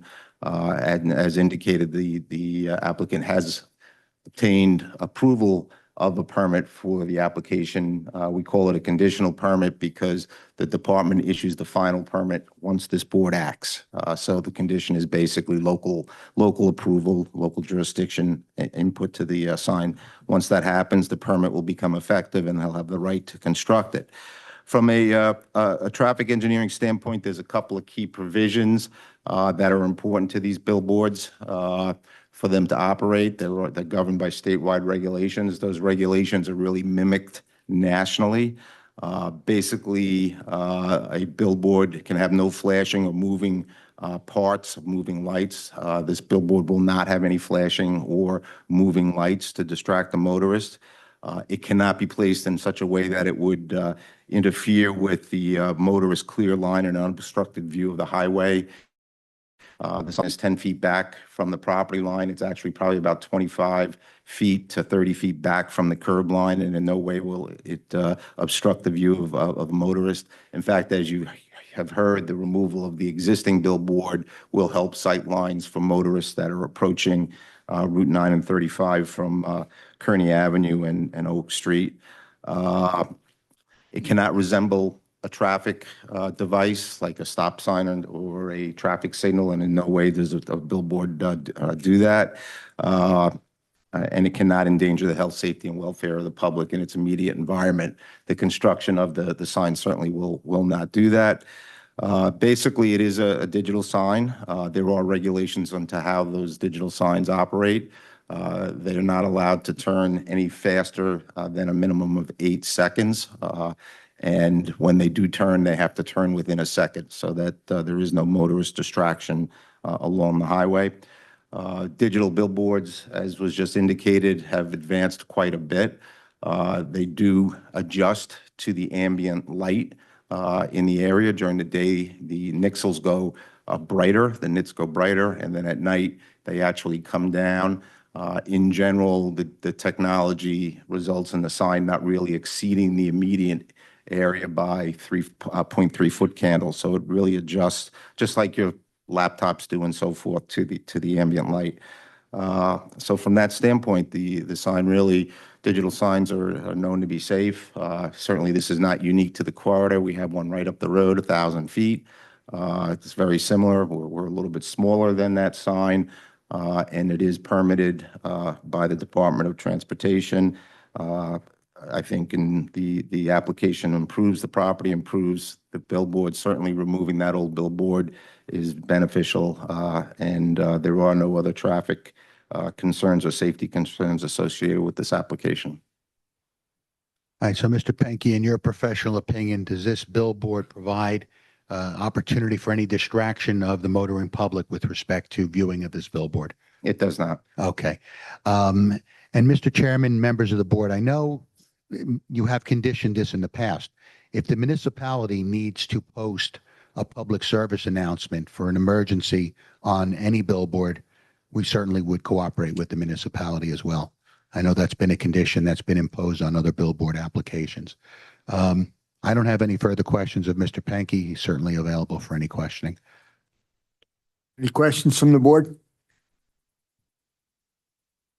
Thank you, Mr. Chairman.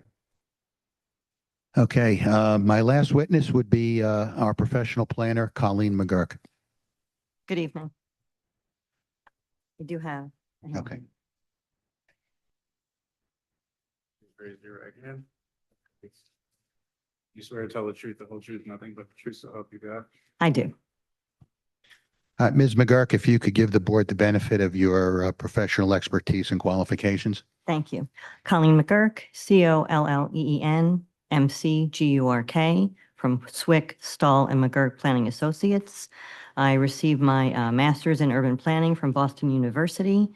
I started my firm in 2019. I have testified in front of dozens of municipalities throughout New Jersey, including Edison, Piscataway, East Brunswick, and Old Bridge. I'm a member of AICP, and my license is current. We accept your credentials. Proceed. Thank you. Thank you, Mr. Chairman. Okay, I have reviewed the application, the ordinance, the 2013 master plan, the site plan, and visited the site. The property in question, block 301.01, lots 22 and 23, contains 7,935 square feet and is located at the intersection of Route 35 and 39 and Melrose Avenue. The property currently contains a static billboard, which will be removed, and tonight we are asking the board to approve a two-sided digitized billboard. The purpose of the billboard is a dual purpose, to provide advertising for businesses and for the public at large. The property is located within the B3 Highway Business Zoning District, which conditionally permits billboards. However, we do not meet all of the conditions, therefore a D3 variance is required. We also require 2 bulk variances for existing lot area and width, and 1 for lack of buffer. The surrounding uses consists of Route 9 and 35, a 6-lane highway to the east, single-family dwellings to the south and west, a defunct bar to the north with an apartment above, which I believe is inhabited, and also nearby is a bar and several other billboards. Our proposed development would fit in with the character of the area, since there are billboards located in the area, 2 to the north and 1 to the south. The 1 to the south is digitized. The other 2 are fixed printed image billboards. The proposed billboard would be 30.1 feet from the property line on Kearney Ave, 15.5 feet from adjacent lot 21, and 39 feet from the adjacent lot 30, which contains the vacant bar and the residence, and 10 feet from the property line along Route 9. The relief that is required for a D3 conditional use variance must satisfy the positive and negative criteria, but by a much lower standard than a D1 use variance. We do not need to show that the site is particularly suited, just that the site remains appropriate despite the deviation from the conditions, and that conditions can be imposed in its approval to ensure that the deviation from the conditional use requirements does not cause substantial detriment to the intent and purpose of the master plan and zone plan, and that the conditional use variance will not cause damage to the character of the neighborhood as to constitute a substantial detriment to the public good with regard to the deviation from the conditions that are not being met. There are a total of 13 conditions.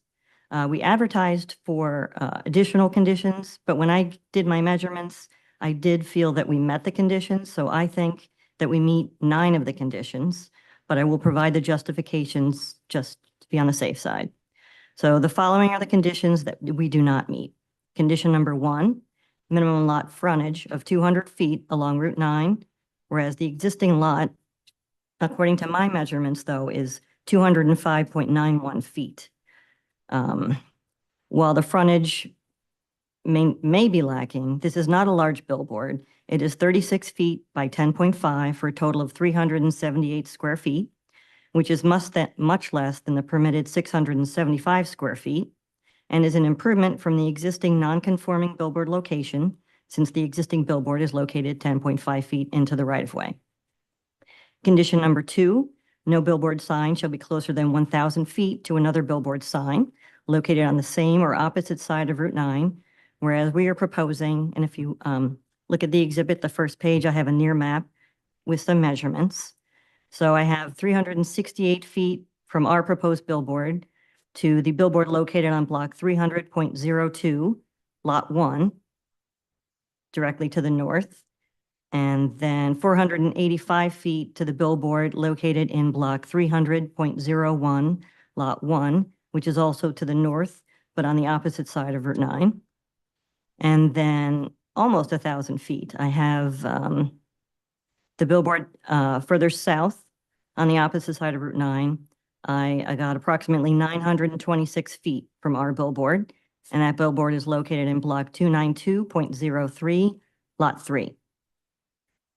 We are replacing an existing billboard, which will be further from the billboards to the north, and so an improvement upon existing conditions.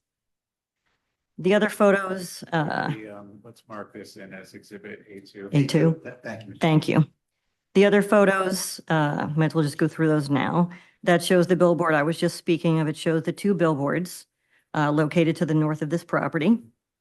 The next photo is a distant shot of our existing billboard and the vacant bar with the residence above. And then the next page is a close-up of the existing billboard. And then the next photo is of the vacant lot area, lot 22. So then the next condition that we don't meet is condition number 3. No advertising sign shall be located within 300 feet of any intersection, interchange, or right-of-way of an underpass, overpass, or bridge.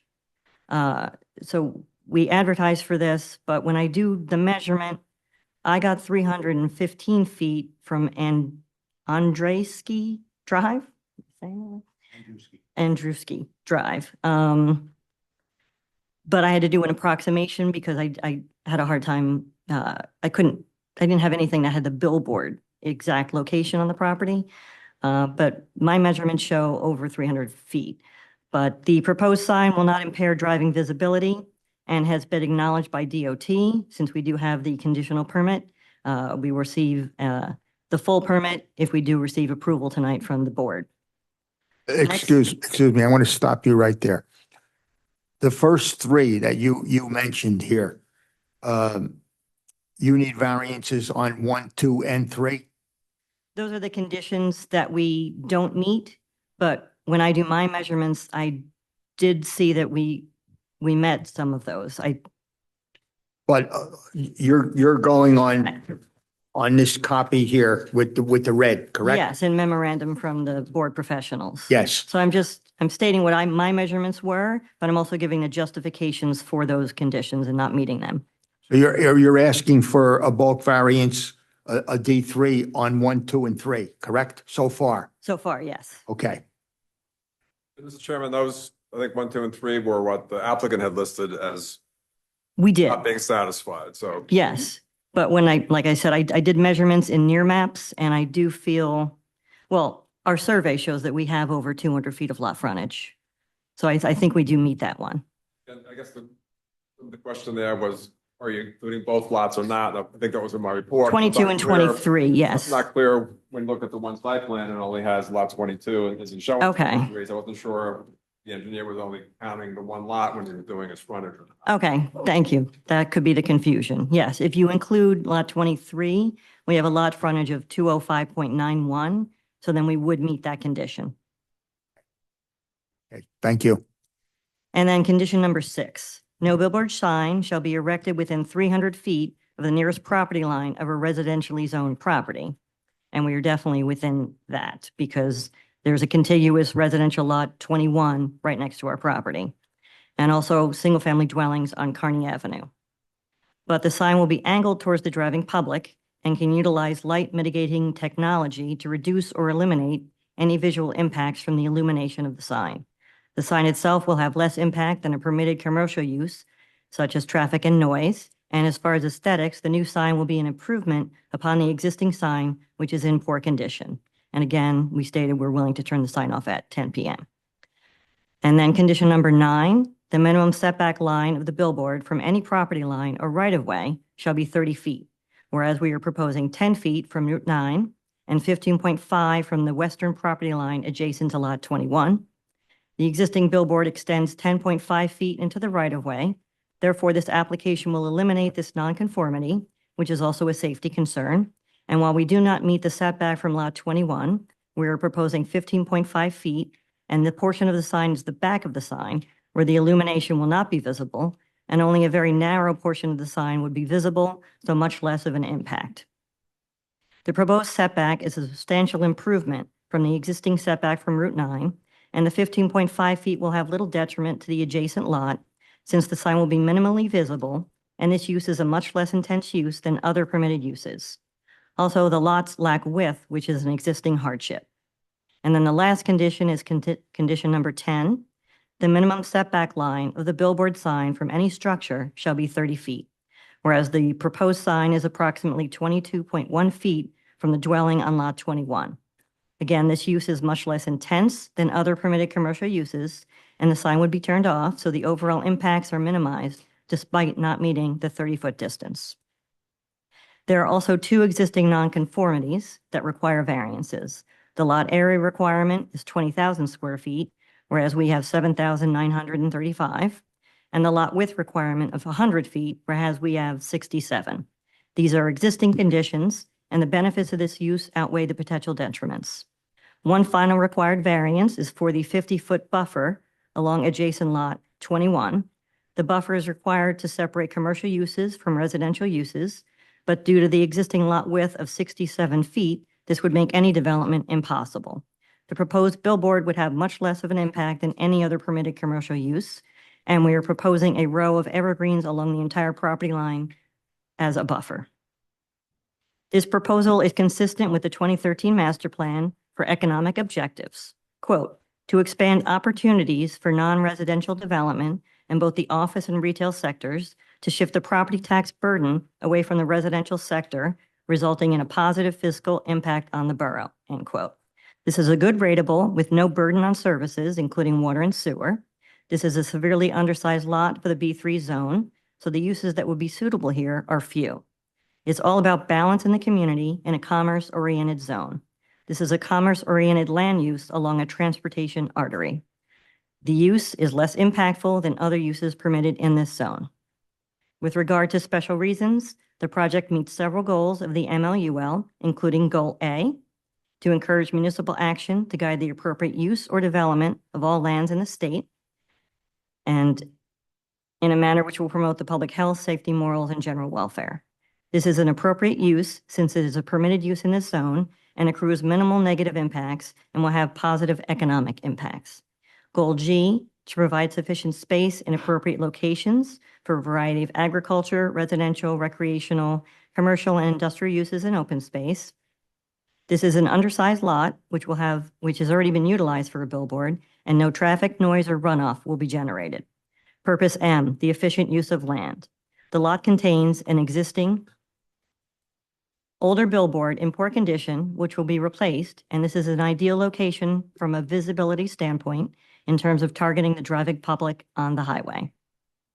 The use is a message board and is a form of free speech. This use promotes economic development, which benefits the entire public. Billboards are a tool of business, and this is a heavily trafficked commercial corridor. The B3 zone is a zone that allows for light and traffic in order to encourage economic development. PSAs are also a beneficial public service and real-time emergency alerts. Therefore, this application promotes the general welfare. Newer technology is being utilized, which will minimize the impact to the residents in the nearby single-family dwellings from the light generated by the billboard, and my client has agreed to turn the billboard off at 10 p.m. It is my professional opinion that these variances can be granted, and the deviation of the ordinance conditions does not substantially detriment to the public good, and the variation from the conditions can be reconciled with and will not substantially impair the intent and purpose of the zone plan and the zoning ordinance. All right, Ms. McGurk, just a couple follow-up questions. So the B3 zone does permit a variety of commercial uses which Yes. could go onto this site, which certainly would result in traffic, noise, air pollution. The billboard, on the other hand, would you consider that to be a passive use? It would be a very passive use, and the other permitted uses, I mean, they might be hard to fit, but nightclub, gas station, church, childcare, et cetera. Okay. And in terms of the agreement to turn the illumination off at 10 p.m. And to obviously not activate it until dawn or whenever sunrise occurs, that is a benefit to the surrounding residential community. Is that correct? I would say that would mitigate almost all of the negative impacts, especially with the newer technology and the way the lighting works. They would have very minimal impact. All right. And you could potentially have another commercial use which could have lights on 24/7. Correct. All right.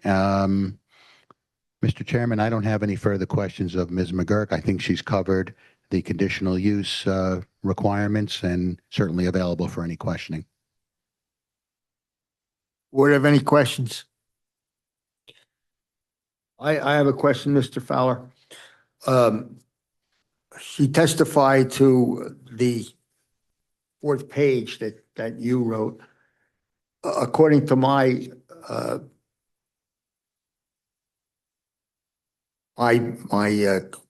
testimony here, or from her, how many D variances do we have?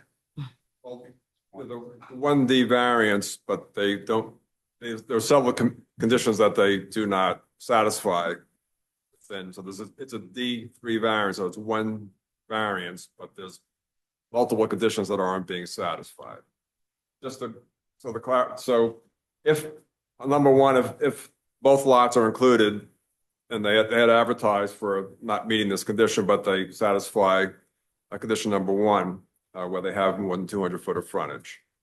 They don't meet condition number two, number three, and then I was going to ask Ms. McGurk on number four. Only single-sided double-faced signs with a single display per face shall be permitted. Flashing, moving, or projected signs are prohibited. I just thought if the sign is message changed every 8 seconds and it changes from one to another, that there was movement. So I felt that would be one of the conditions that you weren't satisfied. And at the time, I wasn't sure how much movement was going to be part of that sign. Yeah. But again, I would consider it to be movement, in my opinion. But yeah, I think, and listen, we would agree. I think the intent of that aspect of the ordinance really is you don't want to have flashing, you don't want to have scrolling, you don't want to have something popping out at you. But I think you can't prevent the display from changing every 8 seconds. I'm not sure that really constitutes a movement. The 8 seconds is the standard. The way I read movement, it seemed to be referring more to mobile, revolving, or electronically or mechanically activated, like some kind of older type That's sign. actually another condition in the ordinance. That's Okay. 6-89.5 wasn't part of the condition. And by the way, like Mr. Penke wants to add something. I know he's an expert in billboards. He probably could enlighten us as well as to that issue of the movement. Yeah, that condition from your ordinance is actually mimicking Title 39, and movement is defined as flashing, bright lights and so forth. It specifically defines the changing of copy over that 1 second period and a minimum of 8 seconds as not movement. And as I said, your ordinance is actually mimic a lot of the national criteria. And there is no movement. There's no movement. Yeah. So then They don't satisfy condition number 6. So there's, I guess there's 1, 2, 3, condition number 9, 4, condition number 10, 5 is the 22.1 feet from the dwelling. I believe you don't meet 5 of the conditions, conditional use. Yes, unless. Okay, so 2, 3, 6, 9, and 10.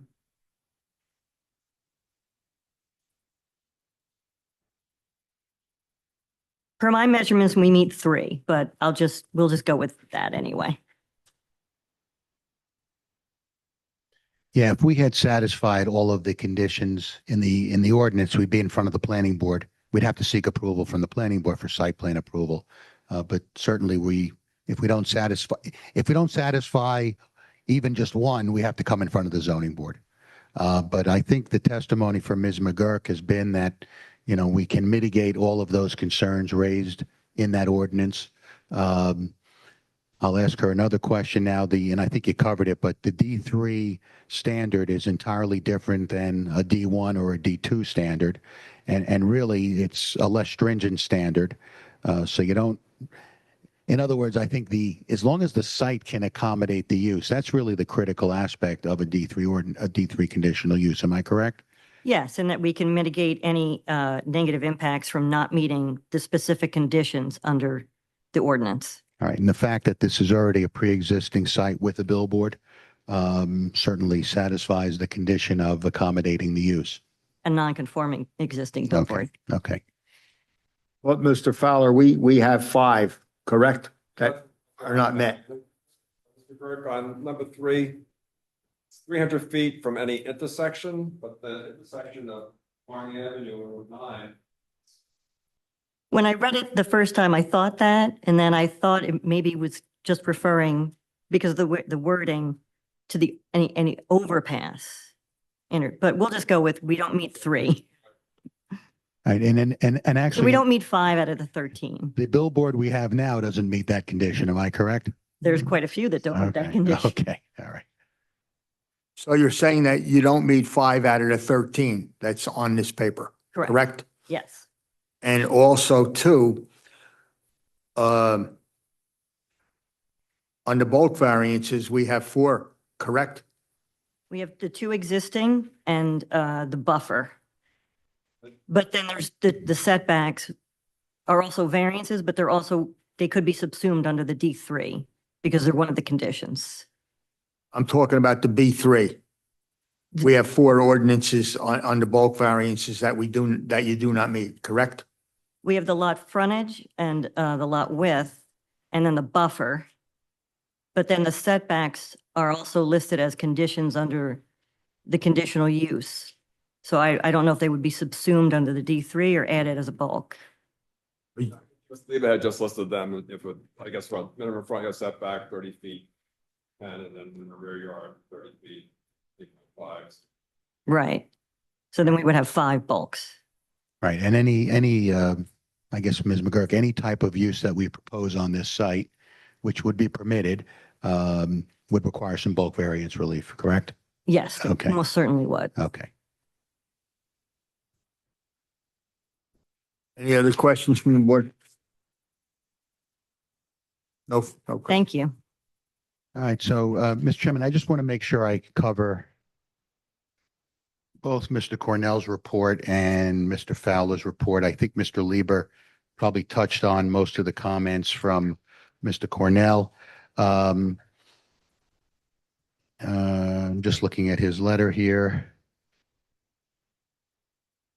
Number 1, we have obtained the NJDOT permit. We provided the visual representations in 2A. 3, I think we've covered that through testimony of all 3 witnesses. We have the NJDOT approval letter in number 4.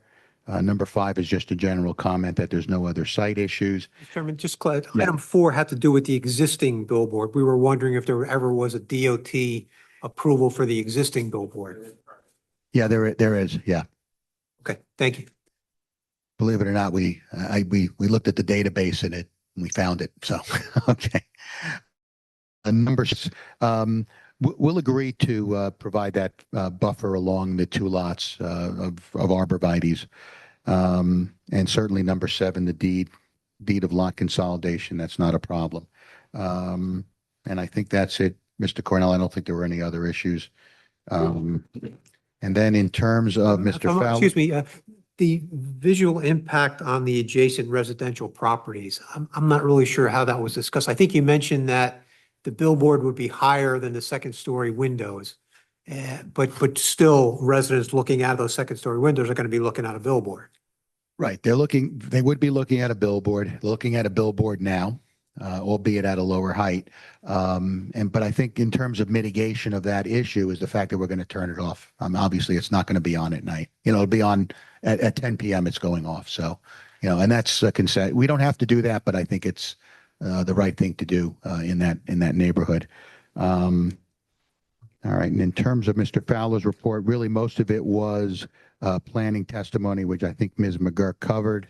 There was a question raised about the use of, since lot 23 is paved, is the paved parking space proposed on lot 22 necessary? That's really just for maintenance purposes. If anyone has to service this sign, we obviously don't want them going on an area where it's not paved. Lot 23 is paved. Yeah, but you're talking about the lot on 22, right? Yeah. But since it's all one. It's all lot, the same application. consolidated, do you need the paved parking space on the lot 22 with the sign if you already have paved parking on lot 23? Well, I guess we could dispense with it. Mr. Lieber, any thoughts on that? I only put it because I wanted to keep it separate and away from that other building. And I don't know if that building is ever going to be used again.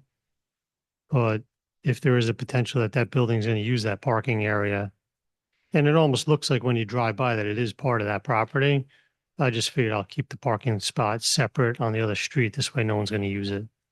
Is that something that was approved for parking area for that building or just kind of happened over time? Yeah, I don't know what the prior use was, but certainly I'll leave that up to the board. If you want us to eliminate it, it's fine. I don't think there's incredible maintenance that occurs to a billboard. And Yeah, I'm just questioning it. So we had met previously and gone over some of the information. I wasn't sure if lot 23 was going to be part of the application. A little bit of inconsistency, you straightened that out tonight. But I'm okay with the space staying on lot 22 for service for sign, just in case, again, I think our attorney was questioning whether or not that paving on lot 23 was ever approved to be part of parking for the former restaurant use. Okay. And I think that's really it on Mr. Fowler's report. So, Mr. Chairman, I don't have any further testimony. Certainly, we're available for any questions, any comments, concerns. Oh, I'm going to open it to the public first. Is there anyone from the public who wishes to speak in reference to this application?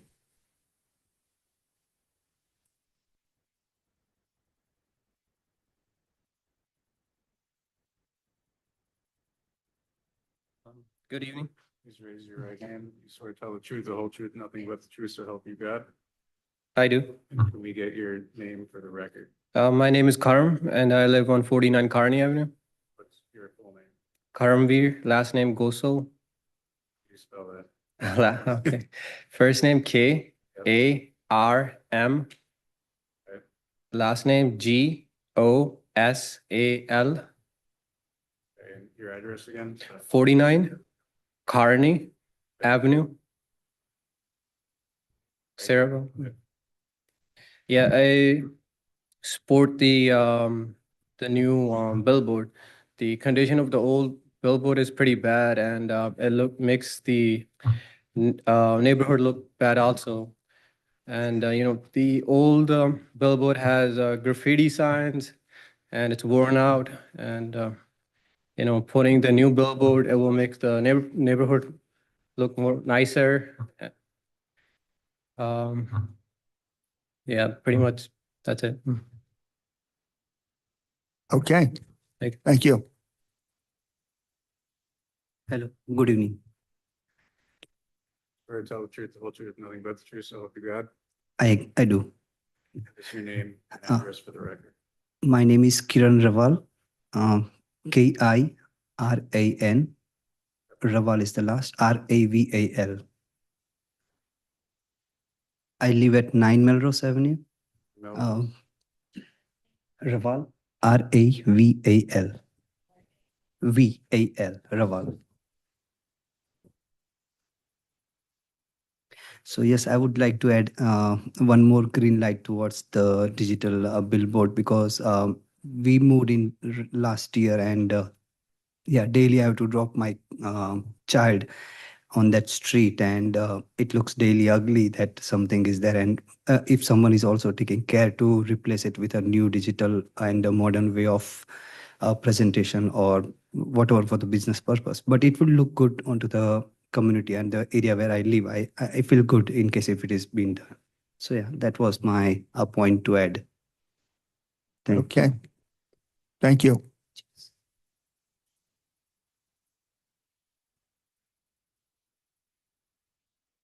The board have any questions?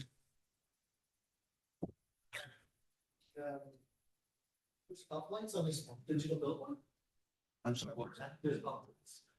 Uplights. That's just a rendering. Yeah, that's, yeah, it's, we have, no, there's no uplighting on this. Yeah. That's just a rendering. Mr. Sachs, 1 second. Is there anyone else from the public wish to speak? Hearing none, I close the public portion. Mr. Chairman, just one more thing before you have any questions of me. My client did circulate a petition, believe it or not, community petition form. I just want to read it into the record. And it says, support for replacing old billboard on Route 9.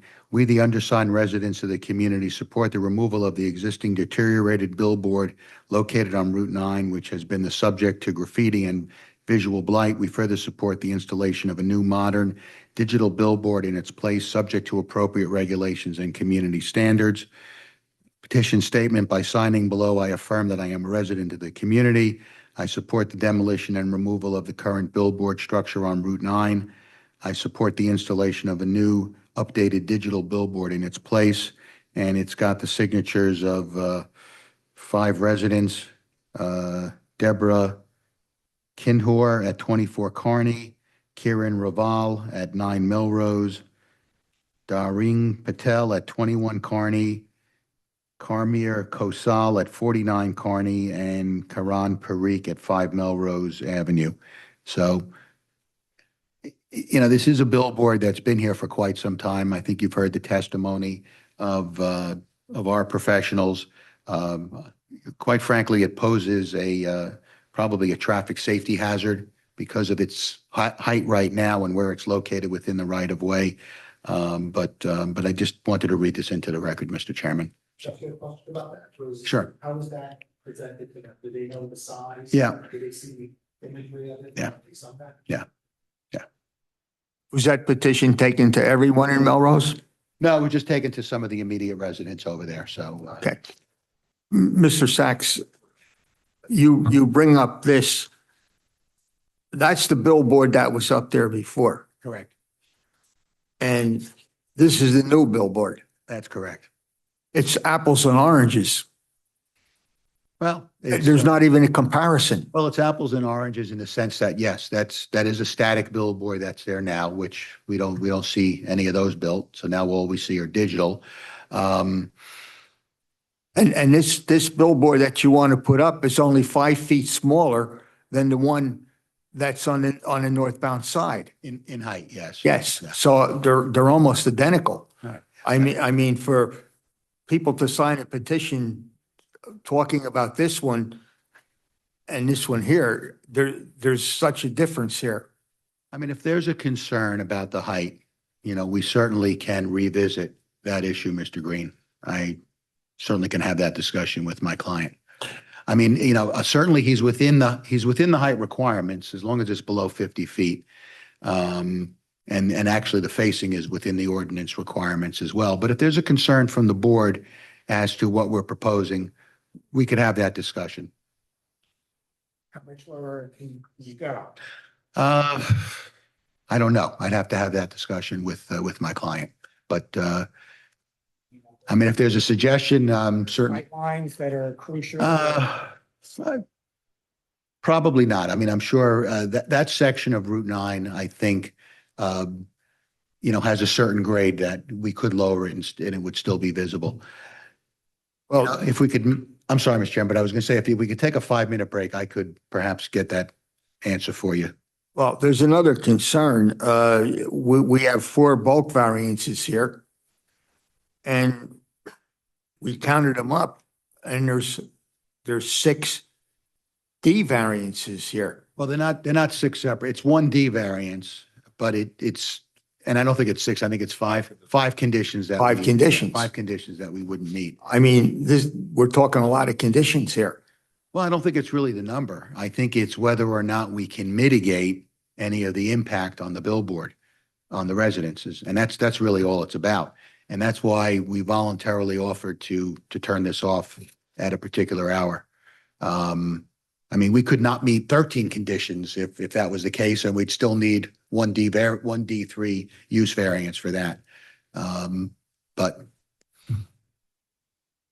Are you saying that the possibility exists that you're going to come back next month? Well, if you want to give me a few minutes, I know it's getting late. I know you probably want to get home. I could talk to my client and see what height we could go to, or if there's a suggestion even from the board. I don't know if that's the only issue, but I think that is one of the issues. Okay. Because it seems like it's higher than the houses. Doesn't seem. Yeah, well, I mean, certainly your typical 2.5-story house would be 35 feet. Yeah, I understand that. And it's also, it is close to the house. So the height and the nearness, I think are a factor. The nearness could be addressed by reduction in the area of the sign, but you can't really move the sign closer to 9, I would think, but the area of the sign also. We could look into reducing the facing of the sign, I think was what Mr. Fowler's talking about. So, I mean, Mr. Chairman, if we could come back if you want us to. I know it's getting a little late here. We could determine whether we can reduce the height and whether we could reduce the facing. Well, I know the height is one of the issues, but there's other issues here too. We have a borough ordinance requirement of the minimum lot coverage of 20,000, and you have 7,900. Another one is the lot width is 100, and you have 67. Another one is the minimum setback is 30, and you have 10. I mean, there's a lot of issues here that we need to address here, and I don't think that we can do this tonight. All right, well, fair enough. I mean, certainly, I think anything that gets developed on this site, let's say for argument's sake, we knock down the billboard and we wanted to build some type of commercial structure. We'd be back in front of you seeking bulk variance relief for pre-existing nonconformities. And I'll use the analogy. I actually said this in jest outside beforehand. Sometimes if you have strict compliance with the ordinance, maybe you'll build a photo mat. For the older people here who remember photo mats, that's what you're going to build. And that's why you exist as a zoning board of adjustment, to grant variance relief. So, I mean, really, the billboard itself is not there are pre-existing nonconformities, but it's the pole and it's the facing that's in the air. Any type of commercial use I put on this, any structure I put on this property would require the same bulk variances that you just suggested, Mr. Chairman. And the other thing that we have on the northbound side, Route 9 and 35, we have one that's 50 foot. Yeah. Right there. And this understand. one here is almost identical across the street. I mean, this isn't the Garden State Parkway or the Turnpike. Well, it It is a state highway, Mr. Chairman. Well, you know what I Pretty busy mean, state as highway. far as as far as houses go in the area. And that's why we're offering to be a good neighbor. By the way, let me just indicate, my client, who's in the audience, Mr. Frank Asuncio, he owns he's developed quite a bit of property in that area, in the Melrose section. He's built some of the houses that are there. He's got a project that's going to come in on Anjeski. Actually, it'll come before this board probably within a few months. So he's well known in that area. He's well regarded. He wants to be a good neighbor. But I understand some of your concerns. I'm not asking you to take a vote tonight because you only have 6 members anyway, and I'd like to have a full board. But we will talk about reducing the height. We'll talk about reducing the facing of the sign as well to even do further mitigation. And I think when we come back next month, hopefully you'll be in a position to be comfortable with this. So therefore, are you making a motion to come back next month and pursue this further? Depends what night it is, Mr. Chairman. Let me get my calendar. All right. It would be the 22nd of July.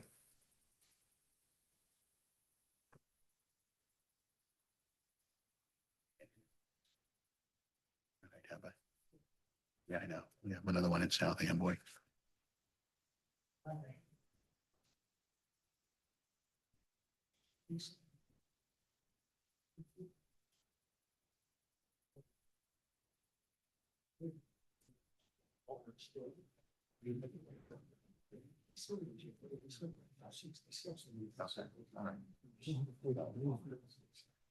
about the height?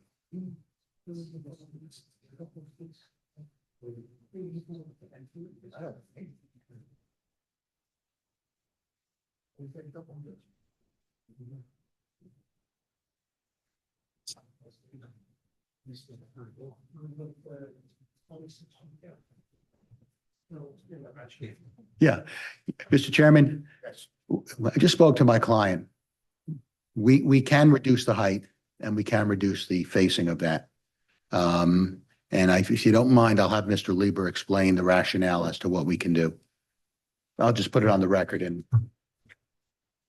Well, I also want you to know that it's not only just the height, it's the other things that I just mentioned to you.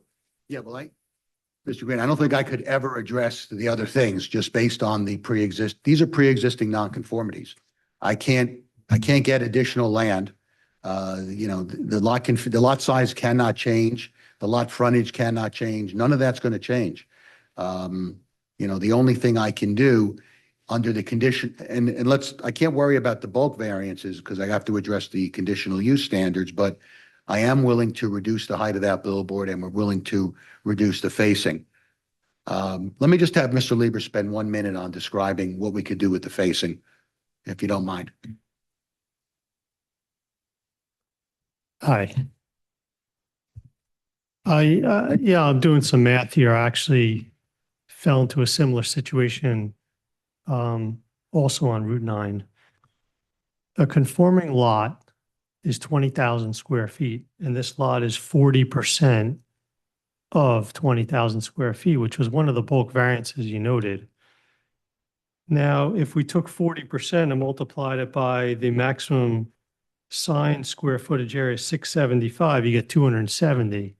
So we'd be open to reducing the sign face to 270 square feet, almost in conjunction with the size of the lot, and then we'd also bring the height down. So it's proportional. The area now, the proposed area. Well, right now I think it's 378. 378. Go to 270. Right. it's like about third, Yeah. 60%. And I'm trying to be practical that it's a smaller lot, so it gets a smaller sign versus what's further down the highway, which has a lot more land. 2/3 the size. Yeah, and just for the record, the existing sign right now is 220 square feet.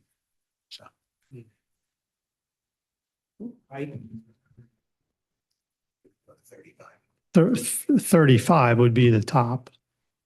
And it would probably be somewhere around like a 27 by 10 screen.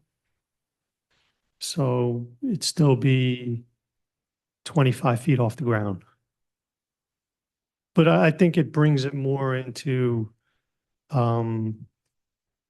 what's the word? Like comparatively for the size of the lot that we're dealing with here, we're keeping it in line with that.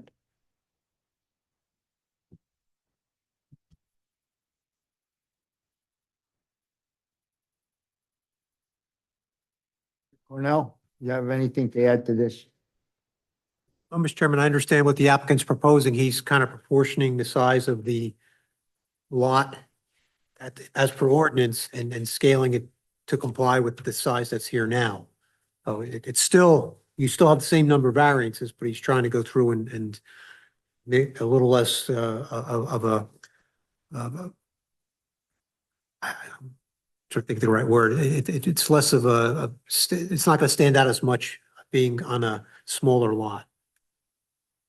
So the current one is E20, so like 22 by 10. Yeah, right now it's 220 square feet. Yeah, This one would be what, 270? 270. And maximum height 35 feet to the top of the sign. It appears, I think, in Mr. Greg's testimony, she had said that the dwelling was 22 feet from the sign, had to be 30. So reduce the sign by 9 foot length. Oh, I'm sorry, 9 feet, that would apply to the test for that condition. Seems like it's. I have to go back to that later.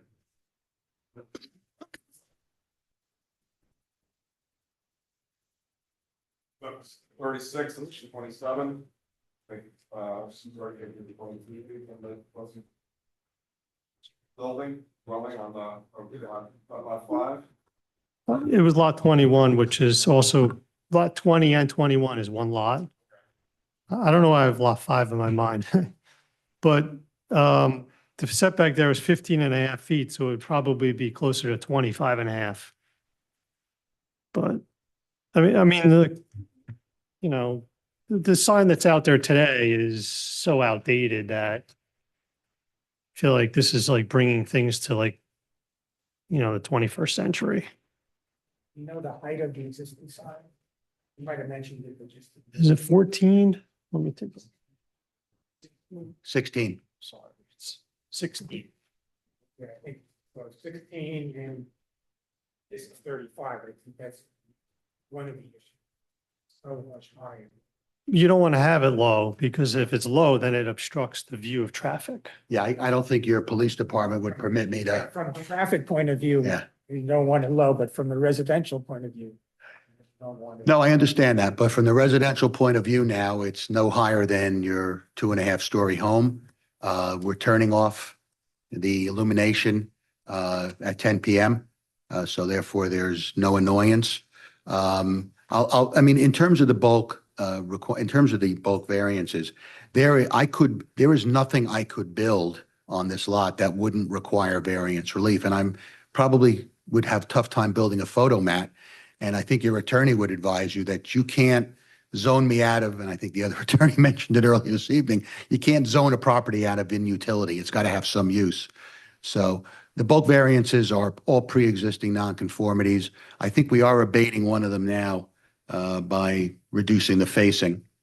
You're Mitigating improving it. We're improving it. We're improving it. So. Just looking at this, when you're on lot 21, which is part of 20, you're not seeing speed. The screen is angled for the traffic lane.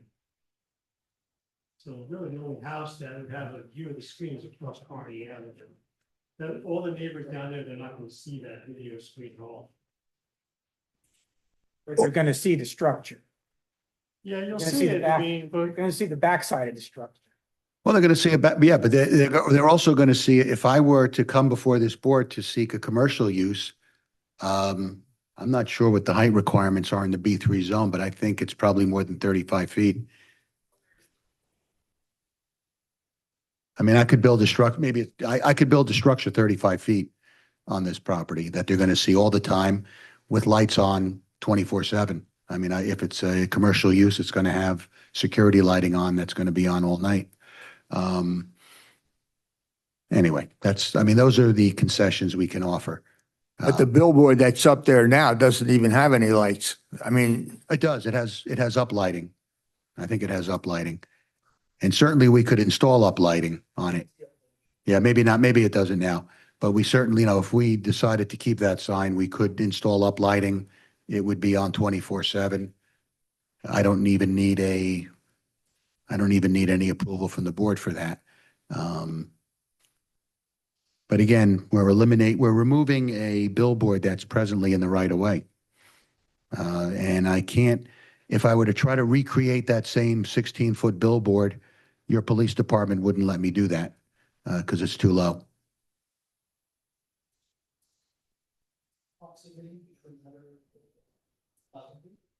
Yes.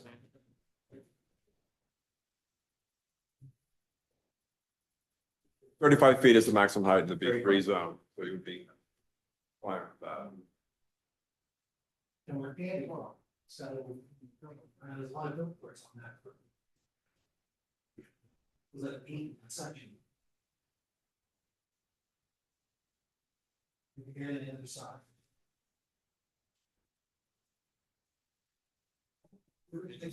and the billboard that he wants to put up is apples and oranges compared to the one he wants to do. And there's one across the street. This is one side, they want to put 2 sides. These images do not represent the sides. What they want the. Just to clarify, the sign area would be reduced from 378 proposed to 270 square feet proposed. Yeah. And the height would be reduced from 45 feet proposed to 35.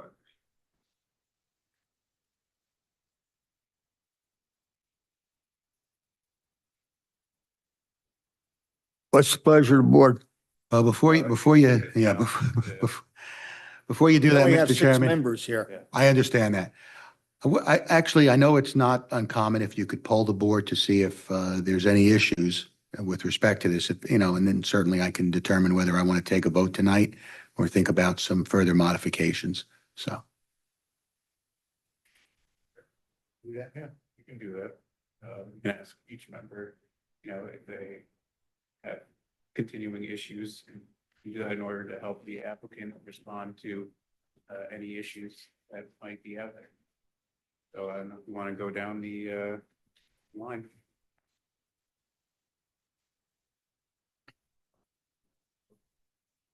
How am I going to phrase this? You're saying your continued issue is with the size and height and quantity of billboards. Is that what you're saying? I want to take a vote from each board member. It's not a vote. Not a vote. It's non-binding. It's basically Non-binding. what are your continuing concerns, What are your continuing concerns concerning this application, if any? if any? Mr. Chairman, I'll start. My major concern is the height, even at 35 feet, if it's possible to be lower. But also the size, you're very close to where the original, the existing billboard is. So it's less of a factor. If it's possible to lower that height a little bit. It's not just because they're going to see what's being advertised. It's just the whole structure. Most of the neighbors are looking at it. Drive down the residential street. You're going to see houses, and then you're going to see the back of the structure. Certainly, that type of structure is not a residential structure. Another house there is a residential structure. We're in a B3 zone though, Mr. Kaczynski. Yeah, I'm in the B3 zone. Yeah, but I appreciate the comment. Yeah, I mean, listen, I concur. I have a question though to our attorney. So I see the one house that would be really affected more than any other house. It's the White House on the corner. They'd be looking directly at this sign.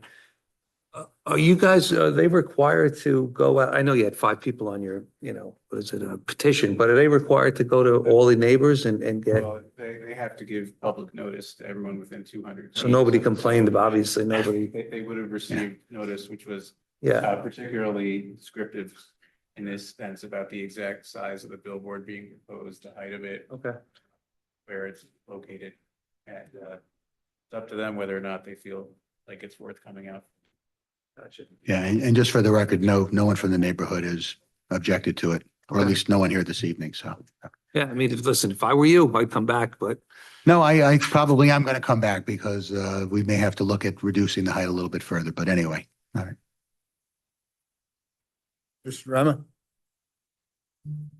I have the same issues that you mentioned. I also have an issue of adding another billboard.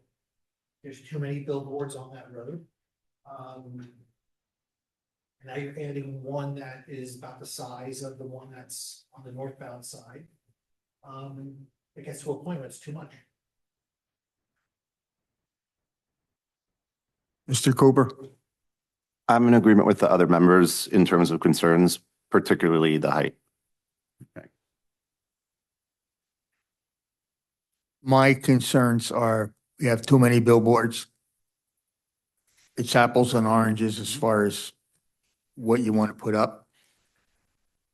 And I'm also concerned, we have borough ordinances here.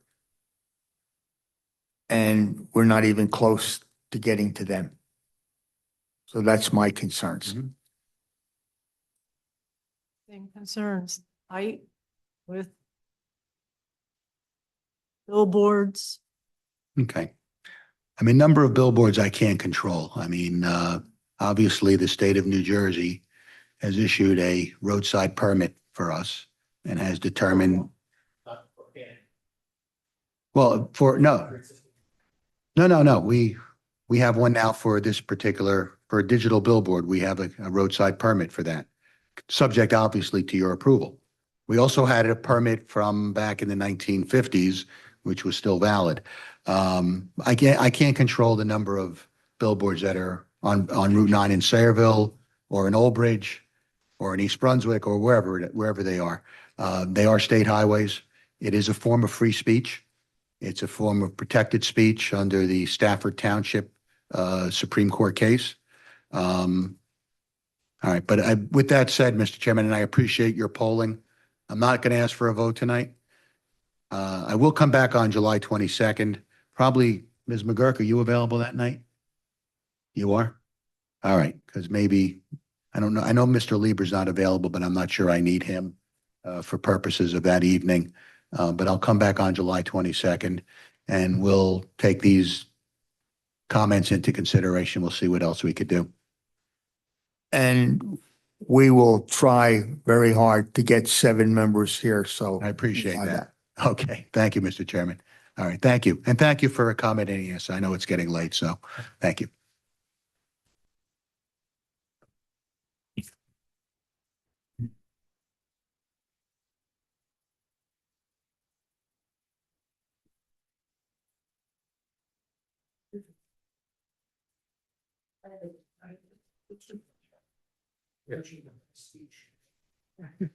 You could write a book on that, and if the board, They already have a billboard, so it's not like we're preventing them from using that billboard. This is it, a new billboard. I would rather take a second to look at that and give you the answer before next meeting than to try to tell you off the cuff.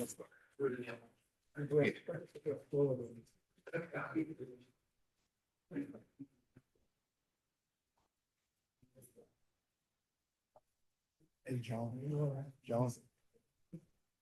In our minutes from last meeting, you have Mr. Bella present. Yeah, I know, Good night. Thank you. You fixed it? Okay, but not on my sheet, it's not fixed. No, after, I noticed it after I did it. Okay, so don't bring it up. Yeah. Okay.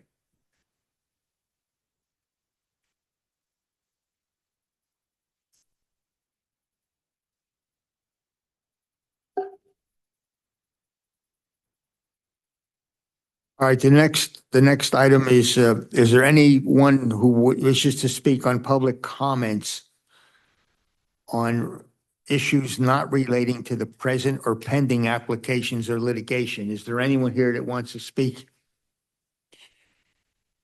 Hearing none, I close that portion of public comments. We have 4 resolutions. I'm going to start off with 2307, which is 6200 Main Street. Has everyone had the opportunity to read that resolution? Yes. What's the pleasure of the board concerning that resolution? Move the resolution be approved. I have a motion and a second to approve the resolution. Roll call. Yes. Yes. Mr. Esposito. Yes. Mr. Emma. Yes. Mrs. Gottstein. Yes. Mr. Cooper. Yes. The next resolution is 147 Madison Street, Davis. Has everyone had the opportunity to read that resolution? Yes. Pleasure of the board concerning that resolution. I move the resolution be approved. Second. I have a motion and a second to approve that resolution. Roll call. Yes. Mr. Kaczynski. Yes. Mr. Esposito. Yes. Mr. Emma. Yes. Mrs. Gottstein. Yes. Mr. Cooper. Yes.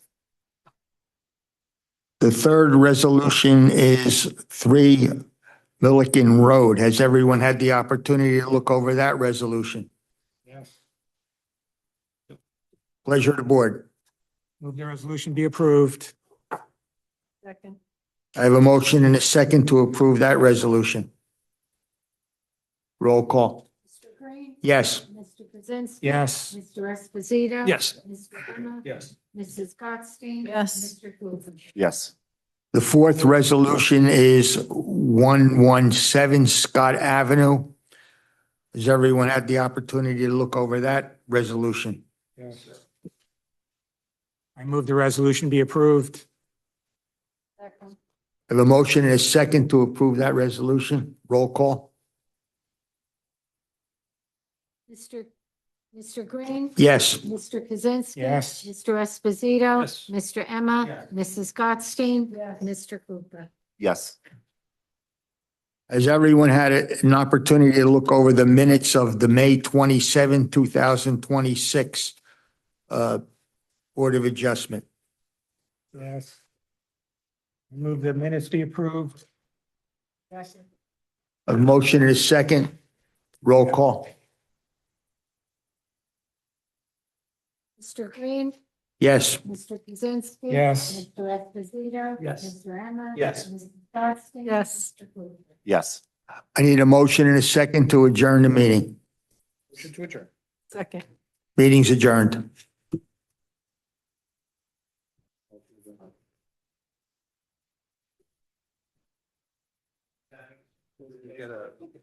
Having security out there, angry people. I like. Very good job, everyone. Very good job.